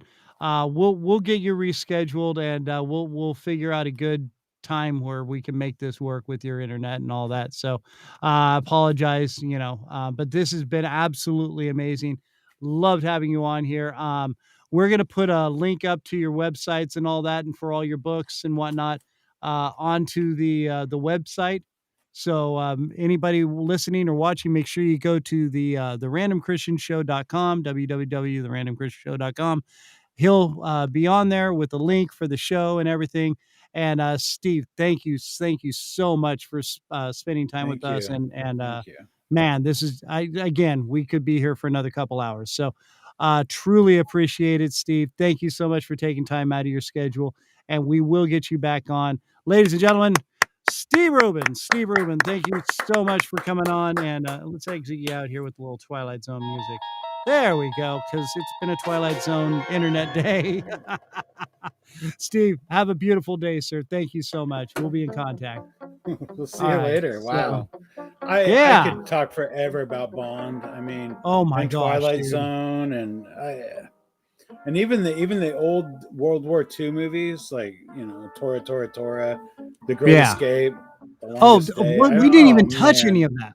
We didn't even touch it. I have so much stuff about the what he was talking about. He did a book on all the old war movies, Yeah, he and mentioned the it. cinema relation, and Wow. dude, the realities of it, how they tried to portray it and stuff, and it's so good. it So was, good. yeah, Cool. very, very good. So speaking of very, very good, Have him back for sure. we will have him back. We were gonna try and do some random news with Lois, but not working out well today. I'm sorry. Yeah. All right. Oh, and by You the too way, look good. Well, at least say hi to everybody. Tune in. Hi, Lois. There's my lovely wife. How are you doing today? Her headache's kicking in. She can't hear you. Ooh, He's asking how you doing. I have a headache. I can dig it. And it's probably from this area over in this side of the studio. My wife's you. home early Thank you. today with a bad back, so. Oh, well, that sucks. What? But that's all right because I saw a His wife kitten came home early with run a down the bad hall, so so she's got a Yeah. kitten to play with. But and they've got it's kittens all to good. play with, so Mhm. there. She's allergic to cats, so that wouldn't work for her. Oh, lame. I'm gonna go put Take a something- Benadryl. Okay, babe. All right. So, well, now that we've Well, so Chris, done. what's your top 3 Bond films? Well, If we're not going to do I the can't news put bit. them in order. I can't put them in order because it's too hard. Goldfinger is definitely one of them. I mean, that's Right. I know. I think that would be my number one is Goldfinger. Out of the top 3, dude, maybe.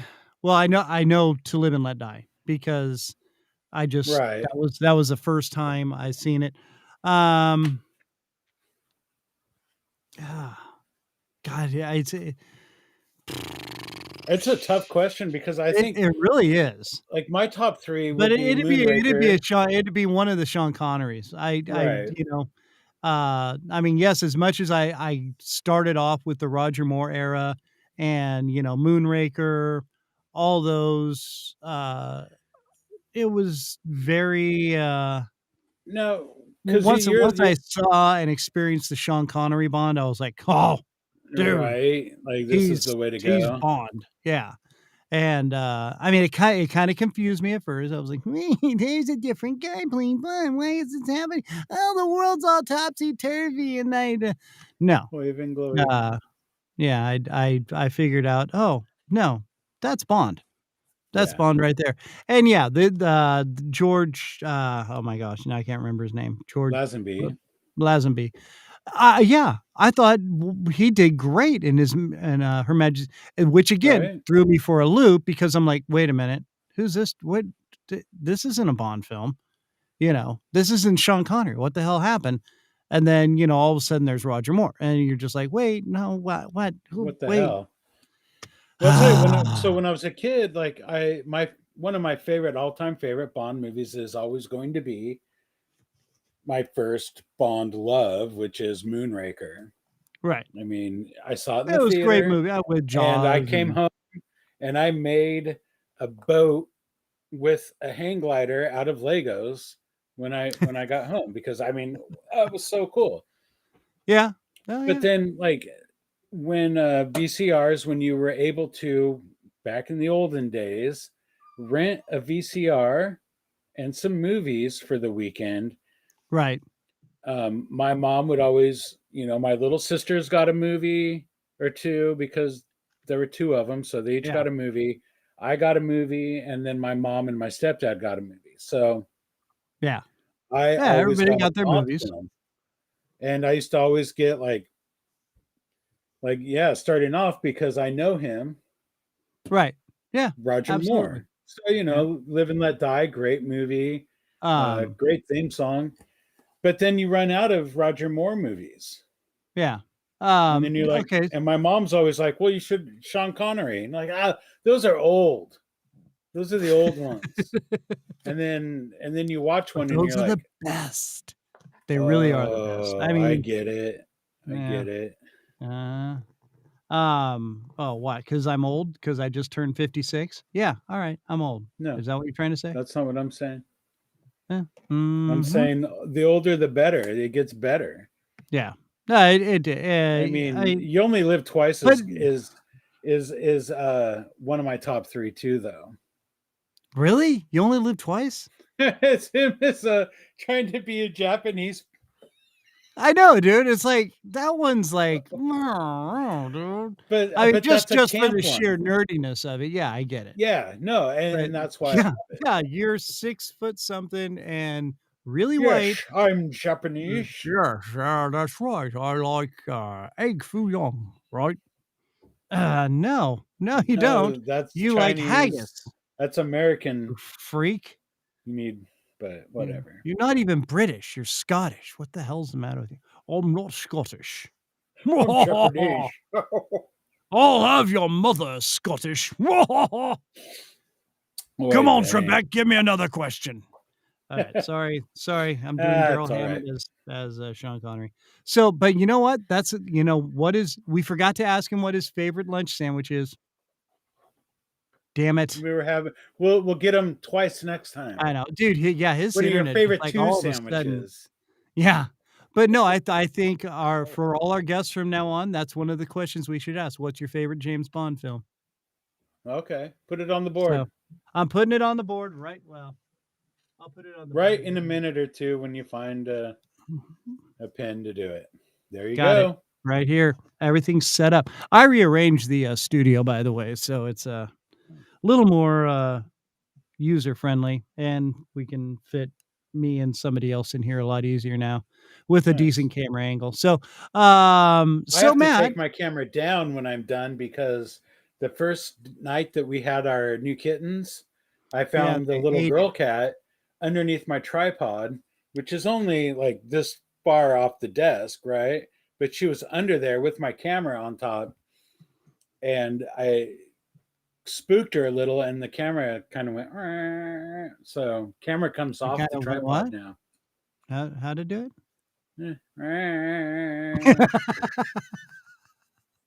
Sorry, that'll come across really well. Yeah, I know. What is neither problems, Andy? Or never have a cat problem. Andy, you can jump back in. We figured out it wasn't us; it was his internet. And Matt didn't teach him how to do the magic touch on the cable. So, and Andy's texting us from his house. Okay, so we're gonna bring up some random news things. And I'm trying to see if I can actually make it pop up on the screen as well, which I know. Don't even start. Okay. Just let's just not go there. No, I don't need that. I need this is it right here. Add source, press A. All right. So anyway, well, once I find what I'm looking for, I'll try it. So Matt, would you like to start us off with some random news stories? I don't have any. Well, don't you have the list? It's around somewhere. I gotta find it.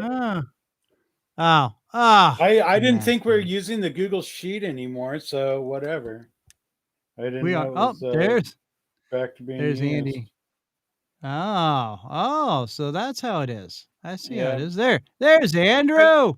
Hello. There's nothing new. Hello. Welcome back to the show. So what was his connection to Big Trouble in Little China? We never found out. We'll save that for the next one. Yeah, he was a historian in the film, and he was involved in the films. I know, dude. We didn't get far, and he was getting frustrated. I could tell He was With his starting internet? to go. Yeah. Yeah, because he kept Okay. He was just like, freezing listen, and we're whatnot. done. Yeah. So, Bummer. but did you hear? We're everybody's new question now that comes on the show is, what's your favorite Bond film? Oh, that's good. Now We we're don't gonna want to know run yours, into- Andy. I wasn't gonna say it. I'm just gonna say we're gonna run into some people who don't like James Bond. Now, how Well, are we they're gonna deal idiots. with? Yeah, Actually, how I are we gonna do deal really with that wanna as a know- podcast? Andy, Thanos what are your snap. top 3 James Bond movies, though? Yep, I was we just need to being know now. a wiener. Okay. And a gonad. So, my very first experience with James Bond was for Your Eyes Only. Ooh. Yeah, nice. And that movie really sort of stuck with me, over the years, of course. And But now, in terms of course, of I've turned off the little laptop. So I was going to see what year that came out, because I think I saw that at the drive-in. My older stepsister took me to it along with Mommy Dearest. okay, Weird double billing, but yeah, that is interesting. I guess they came out at the same time. well, I'm going to look it up, but I'm sorry I interrupted. No, that's I'm a okay. horrible So, person. as it was my first James Bond, that was one that really got me into James Bond. So it's a guaranteed top 3 for me. Yeah. My number 2 is actually, and you guys will probably laugh me out of the room, A View to a Kill. No, it's a good one. That's pretty good. See, here's the thing, though. There's no Yeah. bad Bond movies, so any 3 movies you say, we're all going to go. There really, yeah, I was that's a good about to one." say, there really isn't a bad film. Well, They're all okay, good but in their own right, right. Why? Yeah. Why? So, except to live. well, okay. So let me finish my list, but then I will counter your question with my own question. Okay. And I think, and I know, Chris, you probably know where I'm going with this anyway. And then my third favorite is the Daniel Craig Casino Royale. Just because in a time where Bond was sort of floundering, that really brought it back to basics. Oh, yeah. And I just, that movie. So now the 3 movies that I picked have very, very iconic theme songs. Sheena Easton for Your Eyes Only, Duran Duran, View to a Kill, and the late great Chris Cornell's You Know My Name for Casino Royale. Now, I pose this to you guys. What are your favorite Bond theme songs? Because my father and I have this discussion whenever a new Bond movie comes out. Where does it rank on the great Bond theme songs of all time? Interesting. Yeah, I like because it. I like I like the twist. Yeah, as bad as a Bond movie can be, and to Matt's point, there are no bad Bond movies, right? Right. But no, I think we all agree on that. There have been some rough theme songs. So I can tell you, like, right off the bat, Goldfinger, like Eartha Kitt. Yeah. Right. Come on. That's one of the tops. Finger. So we're doing top 3s? Let's do top 3. Okay. All right. So what, Matt, are you ready or? Goldfinger is let me guess, you've got them all on vinyl, so you're getting ready to pull them all out. Not all of them. Not all of them, but most of them. Go on. I have 2 of my top 3 on vinyl. Oh, wow. All right. Okay, so I'm going to agree with both of you, as in, first off, View to a Kill, yes, and also Goldfinger, definitely, because that's one of my favorite movies too. And then To Live and Let Die. Oh yeah. Anytime I hear that Paul McCartney, the Paul McCartney, not Guns N' Roses, But when I hear Paul McCartney and Wings doing that version of that song, I still get goosebumps because it reminds me of the movie. And just there's so much associated, it just clicks everything inside my head, and I just The guitar work in Live and Let Die is legend. It's I mean but the guitar is so melodic in that song. It's so iconic. And then just the jump up to it. I mean, after the way it builds up. Yes. Oh man, it's so good. Dude, So I mean, good. just a Right. And the horns, it's like all of a sudden, hey, wait, there's a horn section? What the hell? Where'd that come from? Right. And then there's they use a violin, and you're like, right. Oh yeah, and it just drops back down, and then just boom. Yeah, it's like it goes from one extreme to the next, which the movies do. You go from this romantic little scene, and there's a guy trying to chop your head off, and anyway. Yeah. Oh my gosh, dude, we're total Bond nerds. Oh, no, we could probably start a separate podcast on James Bond alone and have it go. Oh, dude, when I went to go pull the music up for James Bond, the theme song, you know how many podcasts popped up about James Bond or 007? Oh my god. Right. It's like the wrestling ones. There's so many. Oh my gosh. Which that always blew me away. I was like, wow, there's really that many wrestling podcasts. But yeah, there is. Oh yeah. There really is. It's it's big. Did we is it organization time, Matt? I don't know, Matt. What are you doing? No, I'm trying to find. I could have sworn I had Live and Let Die, 45 of it. I know, right? Oh, that would have been awesome. Right? Yeah. But I have a Day in the Life.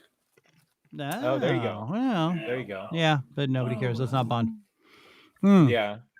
So Matt, what are your and then you're still going top 3 here, Chris? Well, or did we get 3 from you? No, I got 3. Live and Let Die. Yeah, you got 3. Oh yeah, Goldfinger, and View to a Kill. Live and Let Die. Right, View to a Kill. Okay, all right. So Matt. No, you mentioned that Chris Cornell. I was trying to look it up, but you closed your laptop. Didn't Jack White do a... They did, him and Alicia Keys did A Different Day to Die, which was the Quantum of Solace theme song. Which is really good. Yeah. You don't like it? I hated that song. Huh. It wasn't bad. Yeah, that was like after Cornell's version, like it was such a letdown. Yeah, I mean, it was. Yeah, I do like the Chris Cornell better. I was trying to look it up. It's not my top 3. But right. I was trying to remember it. I thought they did. He had done something, but I think so. It'd be Goldfinger. Okay. Live and Let Die. Mm-hmm. And A View to a Kill.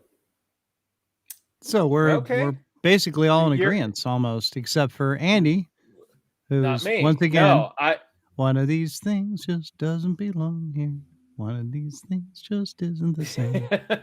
not the but he can be forgiven because that was his first Bond film. Yeah, no, there's no wrong answer. There really isn't. So right. Except for Japanese Sean Connery. Yes. No, great movie. Come on now. I love chopsticks. Yeah, that's right. I eat a lot of sushi. I love to say sushi. And my grandmother made sushi with haggis. It was delicious. Stuffed inside of a goat head. Yeah. Just to be different though, if I were to pick 3. Much unlike your mother. Sorry. I would pick The Spy Who Loved Me, Carly Simon. Oh, forgot about that one. Oh, yeah. Yeah. That's a good one. And that was the first, that was the first song name that didn't share it with the movie. But there you go. Nice Green Day LP, Yeah. EP. 1,000 hours. But oh yeah, but also View to a Kill. I totally wore out that cassette tape when I got it, and Chris Cornell's "You Know My Name." So those are my top 3. Although I forgot about Carly. Yeah, Carlos, that's such a great song. That Nobody Does It Better. Oh, so good. Yeah. That is not even Bond related. You are so off topic at this point. Okay, now there was a great video that I watched last week that was the top that's a Bond. Nice. The top Bond themes that did not get chosen to represent their own movies. What? Got there? I'm sorry, I don't know. He's popping things up on the screen, and what is it? Make this bigger. Focus. Oh wait, it's an Apple. Won't focus. Is that Beatles? This is my Live and Let Die 45. Oh, okay. Oh, so you did. You do have it. I do have. I knew I had it. Now put it up. I switched so you're on the bigger screen here. You're in focus, Matt. Put it up. Put it up. But my camera won't focus that close. But I can read it now. Yeah. So okay. Oh, I can't. Yeah. That's all. It doesn't matter. I have it. I'm very old, so it doesn't matter. I'm 1 year closer to death now. So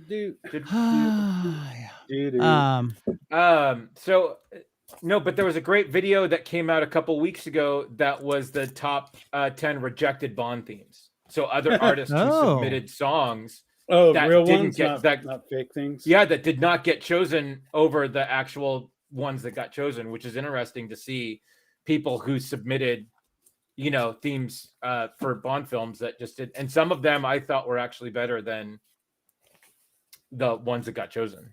Like what? Is interesting. For instance. Yeah. And I can't remember now off the top of my head. I was too in the moment. I was too in the moment to remember. Oh, that's funny.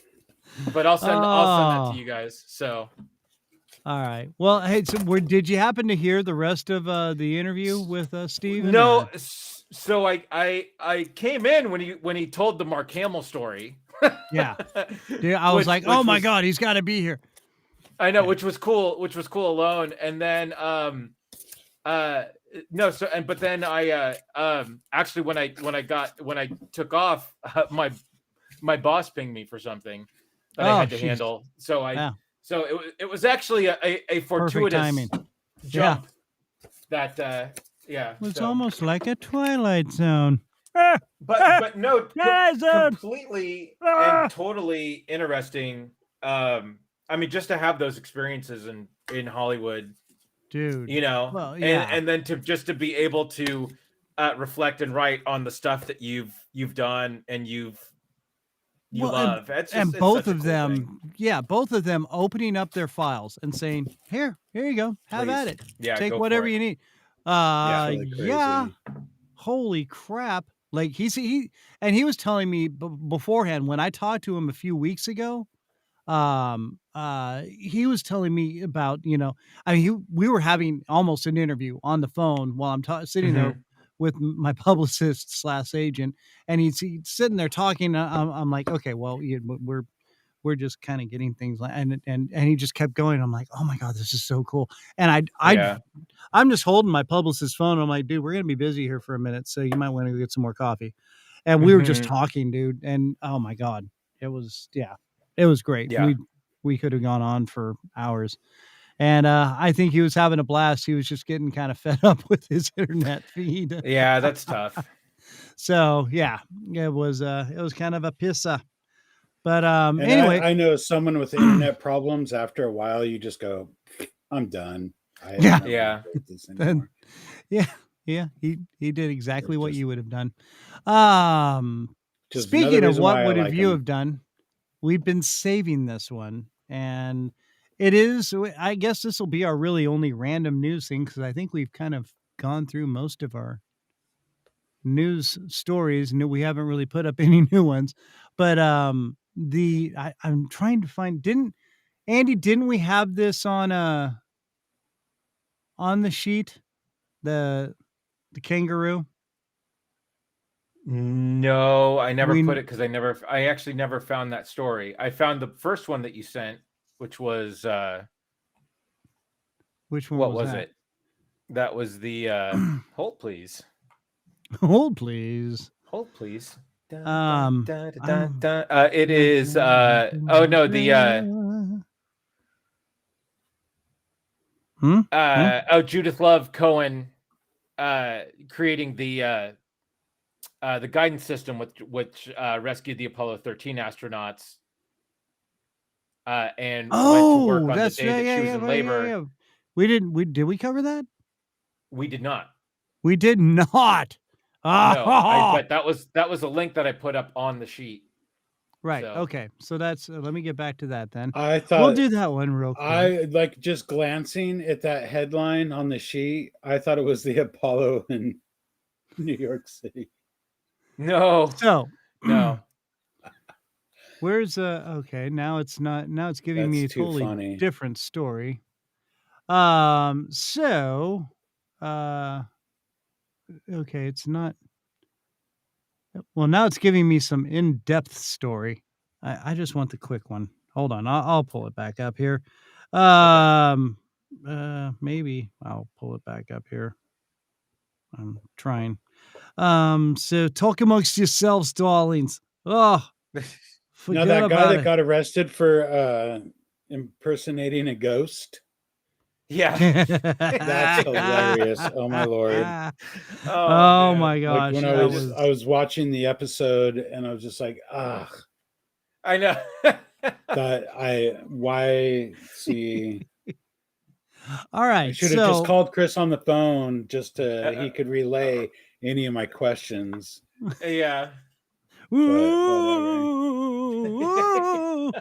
That's just hilarious. We totally see you. So you're right there. I'm a ghost. No, you don't. No, I'm not here. It's like walking in going. I would have got away with it too if it wasn't for you meddling kids. You meddling kids.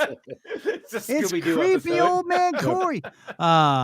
Yeah, it's like somebody going in going blah blah blah. I'm Dracula. Blah blah blah. I'm here to drink your blood. No, you're just some weird dude. No ghostly impersonating took place at the funeral Saturday. Bummer. Oh well. I think you need to hire someone for the next funeral, Corey.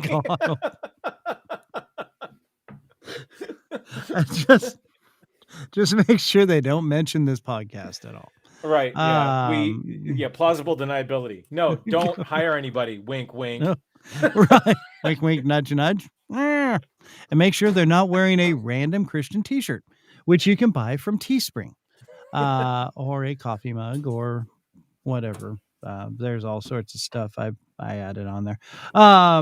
Speaking of weird news and adding things on, Judith Love Cohen helped create the abort guidance system, which rescued the Apollo 13 astronauts and went to work on the day she was in labor.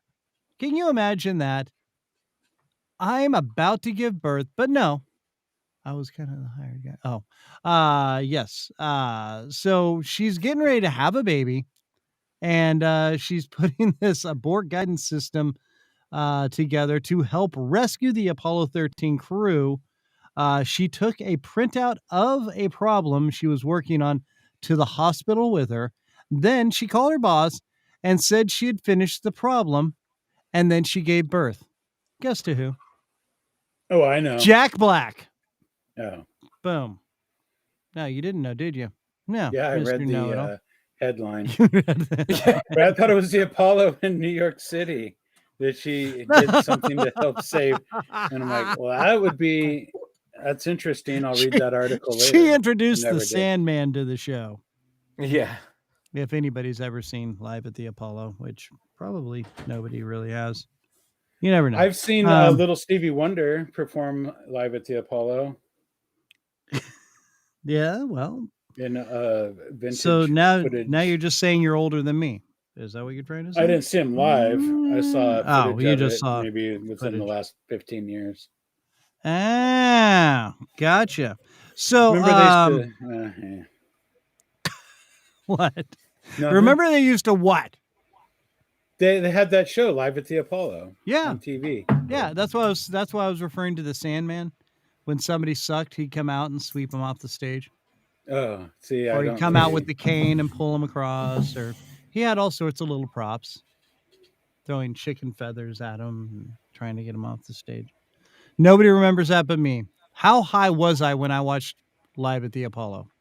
I'm pretty high. Pretty high. Yeah. I'm not gonna lie. Okay, so welcome to Randominity. I've got this little story out of Australia, which we're glad that you're here now, Matt, because I think you get a kick out of it. First off, Australia Try me. seems like a beautiful place. It's fun to visit. We have this whole area called the Outback, which is basically the netherworld of living hell. But I mean, if you look at it, everything in Australia is designed to kill you. Am I wrong? Anybody? Bueller? Buff ass I don't think you're wrong. and stuff. Okay, so speaking of kangaroos, we're just going to go with this.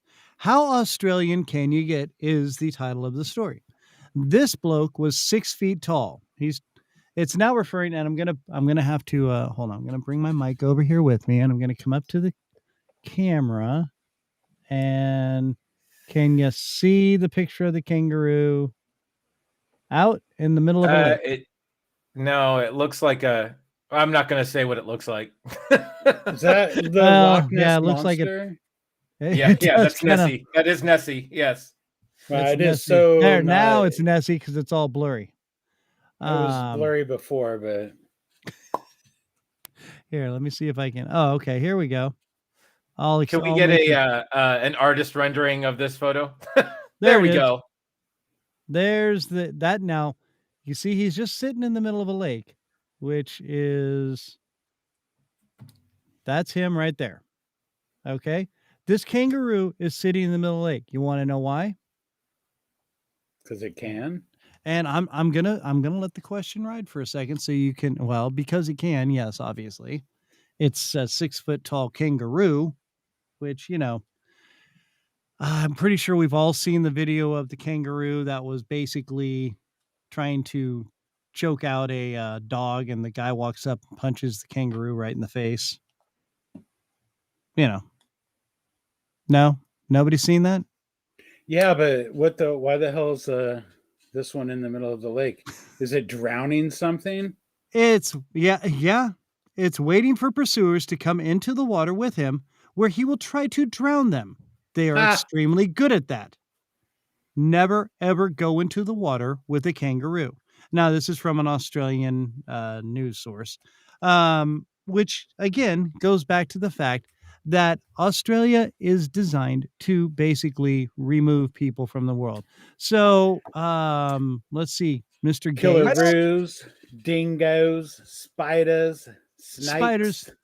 Dude, and I don't necessarily see it like this. This could be close. This could be close to the kangaroos where it lives. So the kangaroo could consider this its pool. I mean, if somebody came into my pool, I would drown them if they weren't invited. All right. And I would be justified because they're on my property, right? We've discovered new territories with Andy. Don't come into my pool. Andy, it's a public pool. It's mine. All right. Come in here. I'm taking you out. From 3 to 3:15, this is my pool, all right? I will drown you. I will take you down with my huge feet, and I will drown you right down to the drain. So in that article, does it have going to Andy's kills? house, Corey? Corey, it's like vampires. If you're invited, you're safe. As far as you know, until you don't see the reflection in the pool water, then it's too late. You're under the water, and you're being drowned by his huge kangaroo-like feet. Does that kangaroo have confirmed kills? Apparently, yes. That's why they're stating this. Is apparently this is what he does. He drags people in there and kills them. So or anybody that comes into the water. He will try to drown them. They are extremely good at it. And I can see that with their huge, ginormous hopping feet. They just jump up on you and hold you down. Boom. They're buff as hell. I mean, they're buff as hell, and kangaroos are freaky. I know everybody's like, oh, they're kind of cute. No, they're weird. They're very weird. Cute. The adult ones are, and they're fast, creepy.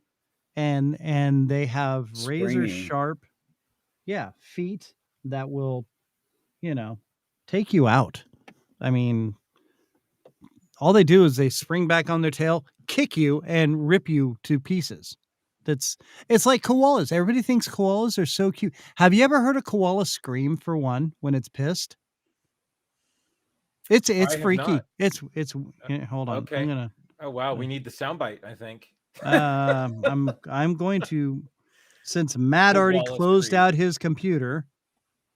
Hey, I'm sorry, I could have prevented Googling's this. done. You're the Goog master, man. I thought we were wrapping it up. But... well, I'm sorry. That's my fault for coming back. That's all right. It's not your fault, Andy. I blame Chris. What's for dinner tonight, Matt? I got a whole koala sounds. Here we go. All right, coming up for you. You ready? It's taking it a second here to. Why is this taking?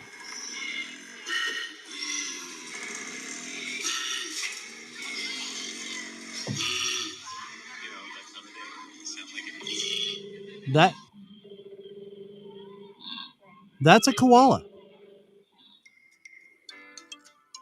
Where's the okay? Wow, now it goes and to they some play music too, I guess. Yeah, they play this really cute, fun music. Oh, you have a wonderful singing voice. It said koala scream. I've heard a koala scream. It's really rather. Those were growls, and those were pretty frightening. Like if I heard those in a late night in my backyard, dude. It's coming out. I mean, if you could see the video, you'd see how cute and fuzzy this little koala looks, and it goes. Yeah, it sounds like the bowels of hells are coming out of its throat.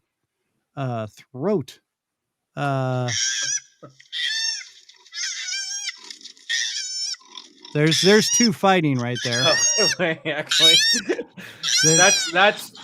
that's me when I accidentally turn the water too hot in the shower. It sounds like a macaw and a pig arguing. But now, the other thing about koalas is their little claws. Yeah, they're very soft and fluffy and fuzzy and cute. Those little claws they have are freaking razor sharp. I mean, obviously how they can scale up those trees and all that. But yeah, they've been known to rip people right apart. No lie. Well, I always find it amazing that people are so amazed that nature is deadly. Yeah, I know. They're like, oh well, it's so cute. Somehow. Like there are no non-dangerous animals. No, it's like when you swim in the ocean. You are now part of the food chain. I don't understand why the shark came after me. You look like food. You are food. You're food. So yeah, it's just gonna happen. My three-legged cat when I was in high school had several confirmed kills. Yeah. Yeah. Oh no, call man. Him tripod? No, Eileen. No one ever calls her three-legged and Eileen. That's even better. Okay. Okay. Can I tell the story? Yeah. You have to. You better. All right. So we had cats growing up, and this was part of the Bandit litter. Bandit was like one of the first cats we owned. We concluded he was such a man-whore cat that he actually fathered himself. That's the spread of Bandits. But anyway, so this was these are Bandit's grandkids. All right, and they had it was a litter of 4 that survived, and they were small kittens. And after like maybe a day or two after they were born, or no, this was probably like a week or so. We hadn't named them yet. They were messing around in our garage where they were born, and the cat got stuck in the net of the Ewok Village toy that we had. And It wrapped around the leg, cut off all no. circulation to the leg, Oh no. and killed the leg, right? It was a dead appendage, okay? So we have the family discussion, right? What do we do? What do we do? My parents were great enough to actually get the surgery to remove the leg and let the cat live as normal as a life as it can with 3 legs. It was a hind leg, right? We didn't know how it was going to go. Anyway, surgery goes great, right? The cat gets through it with no problem. So us being the immature idiots that we are, named Oh the God, cat I knew this was Eileen. going down. Okay, so the vet calls us, right, to see how the cat is doing. Now, at the time of surgery, the cat was not named. Okay, so my mother on the phone says, "Oh, Eileen is doing wonderful." All right, the vet stops for a second, and she's okay. Hold on. She's just like, "That is such an honor. Thank you so much." The vet's name was Eileen. Oh, her name was Eileen. And Oh my gosh. We named Oh my it God. after Thank you, Oh my Jesus. God. That's too Oh. funny. Meanwhile, That is too we're funny. laughing because we gave our cat a stupid name because it has 3 legs, but no, now we have honored the vet that did the surgery by complete and total adolescent accident. Oh, That's that hilarious. is Oh my God. awesome. I love it. Oh I my love it. Lord. Oh, that And Eileen lived to the ripe old age of 12 and was a expert huntress. Nice. So, yeah. Good. So, Oh Lord, that's hilarious. and she That's stood on her own, hilarious. didn't she? yeah. Yeah. No joke, Womp, Corey. womp, womp. Complete true story. Complete true story. That's If this crazy. isn't a joke, it's an amazing joke. It's not a joke. It's Not an a joke. amazing story about a cat named after Dexy and the Midnight Runners' favorite song, "Come On Eileen." Because whenever you wanted the cat, come on, Eileen. Oh, I swear. That's my Eileen, that's my favorite. That's my at favorite this moment- Wonder song, by the way. It is a great song, especially when yeah. Save Ferris does it. Oh yeah. Which I've still been waiting How's to that hear. looking? How's that looking? They responded back a while back. We'll get back to you, and still haven't heard anything. Okay. All So, but it's fingers crossed. Fingers yeah. crossed. Well, I know they've been out doing a bunch of shows. That was Yeah. not too long after they did the Las Vegas Punk for Bowling show, Okay. or Bowling Punks show, something like that. So anyway, we'll see. Hopefully, I would love to Yeah. get them on. That In would the be amazing. meantime, though, let's go back to the calendar. Next week, Larry Hanlon, actor, comedian Nice. extraordinaire. I don't think his name's Hanlon though. Do I have it wrong? Oh, good Lord. Oh, Lord, please don't Awkward. say that. Oh, yeah, because if this ever gets heard by, yeah, that's not going to be good. Oh, jeez. Yeah, it's Hanlon, or is it Hankin? Oh, good God. Hankin. Is it Hankin. Hankin? It is. Son of all right, Larry Hankin. That's what I meant. Yeah, that's what I meant. Larry Hankin. In fact, I invented Larry Hankin back in the day. That's right. It was Larry I was just Hanlon, gonna let you and then eventually call him Larry Hanlon, Oh, but I thought I might you bring it up to you so you knew. Awkward. Yeah. been Yeah, a 'cause I was big looking up fan of yours Hanlon. forever, Mr. Hanlon. I was looking up Hanlon, and IMDb's all, do you mean Larry Hankin? The guy I the sent you a Prince link guy? for him. Oh well. Anyway, so Mr. Hankin will be on again, from Friends, from Billy Madison, Seinfeld. That's right. Yeah, he played Kramer. he played Kramer in the actual pilot. shooting of the show. Yeah, the pilot. And then what else was he in? Oh, Escape from Alcatraz. He also does stand-up comedy and whatnot. And speaking of which, Yeah, whatever happened to your brother, Andy? Well, if you remember the date that was supposed to happen was today. Right. But no, so he got bumped. He did get bumped, and we're still working on a date, but it looks like it's going to be early December now. But a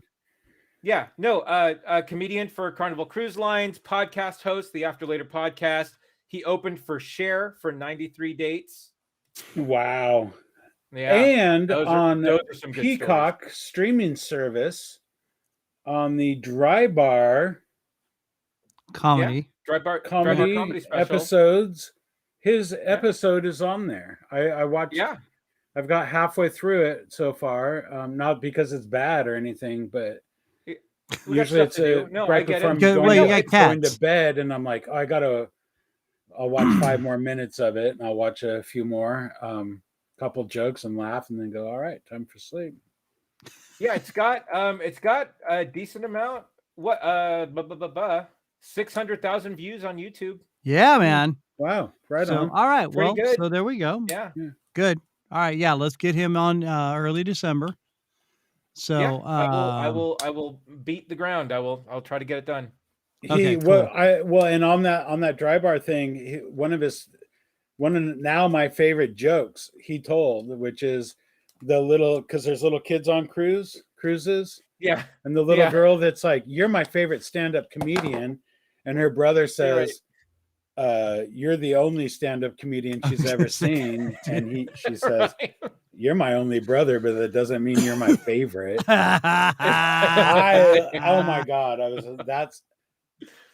That was awesome. He should have ended with that one and walked off the stage. That was hilarious. Yeah. Just mic drop. I'll send you guys. There you go. I'll send you guys some other videos because he used to juggle and do a variety show when he was younger. Oh, so love jugglers. He's he's my brother. He's great. So yeah, nice. Yeah, he is. He's very funny, very entertaining. So yeah, be looking forward to that. But in the meantime, Larry Hankin. Yeah, thought you were gonna catch me on that, didn't you? Now he will be on next week. It's gonna be awesome. Tuesday is our normal show. So make sure you check it out. I want to say thank you again for hanging out with us. Make sure you like, follow, and subscribe the show and wherever you're watching, wherever you're listening. Don't forget Consolidated Skateboards, www.consolidatedskateboards.com. They are out there on the web, also on Instagram at Consolidated Skateboards. And we will have a sponsor here soon. It's an official sponsor. But in the meantime, Consolidated Skateboards is hanging out with us. Go to our website. Make sure you follow, like, and subscribe. Go to the website. You can see any links for anybody that's been on the shows for us right there, as well as our Teespring, our Linktree, anything about the show that you need to find out. It's all right there. There's lovely pictures of all of us. If you've never seen this before, that is exactly what we look like. It is amazing and well done. In the meantime, we are going to say hasta la vista until next week. I want to thank again my co-hosts, Matthew and Andrew. Thank you so much for stepping in. Andy, you've got a new show dropping this weekend, correct? Or this Friday? Yeah, on Friday. Yeah, we record tonight. Marvel, what it's going. No. Actually, this is our Halloween cast. Our favorite, our must watches during the season, and then DC fandom hit over the weekend. So there was a lot of great DC trailers that dropped. The Flash, the new Robert Pattinson Batman trailer, Black Adam with The Rock, the new Shazam. Yeah. And not too excited for the new Batman, to be honest. I'm kind of done with them. It looks kind of good, but you know what, dude? How many times are you going to redo it? How many different artists and how many different people have written comic books? What's different from Frank Miller versus both? Both are. All these guys have great interpretations of Batman. So I get that, but pissed Andy off. I'm just saying, movie-wise, No, millions of Batman movies, Chris. You're wrong. Oh, All my the God. Batman movies. Like I said, there's a charm to Adam West's Batman versus how many people love Tim Burton's Batman. Dude, Michael Keaton. Yeah, I thought he was out of that whole series. I always thought he was the best. Val Kilmer. But then Christian Bale, right? But then Christian Bale, that's trilogy. That trilogy is by far some of the best cinema around comic books that has ever been made. Absolutely, the way that was more the Dark Knight. That was more, and that has the best line ever. I am the Batman. Yeah, that's why he talks like this. Yeah. But anyway, that kind of hurt my throat. But I'm just saying that interpretations of your favorite superheroes are what keeps them alive and what keeps people talking. It keeps my other podcast in business. Okay, real quick. Same thing with like Spider-Man. Like how many? I know, and I got really burnt out on Spider-Man. Even though I think the last representation, this Tim Holland kid, I think he does a great job. Yeah, so good. But okay, so real quickly, we're gonna end it on this. Who wins in a fight, Iron Man or Batman? Iron Man. Batman. No. Day. No. Just because you're a DC fan. Look at it. Yeah. No. Iron Man would decimate Batman. Batman doesn't have enough gadgets to defend himself. I don't think Iron Man would see Batman coming. See now, and I get that. Okay, yeah. Jarvis would. You're not wrong. Batman, it's just 6 o'clock. Right. Yeah, right. Oh, thanks, Jarvis. Yeah. No, it's all right. We're gonna let it go. That's it. It's a whole discussion for another time. Yeah. So, all right, guys. Again, thank you so much, everybody out there. Thank you for listening and enjoying the show. We hope you enjoyed it. Like, follow, and subscribe, as I've said before. Gentlemen, we will see you next week.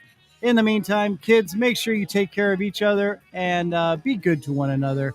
We're all we've got, so let's be nice. Let's have fun and enjoy our time. All right? Peace out, kids.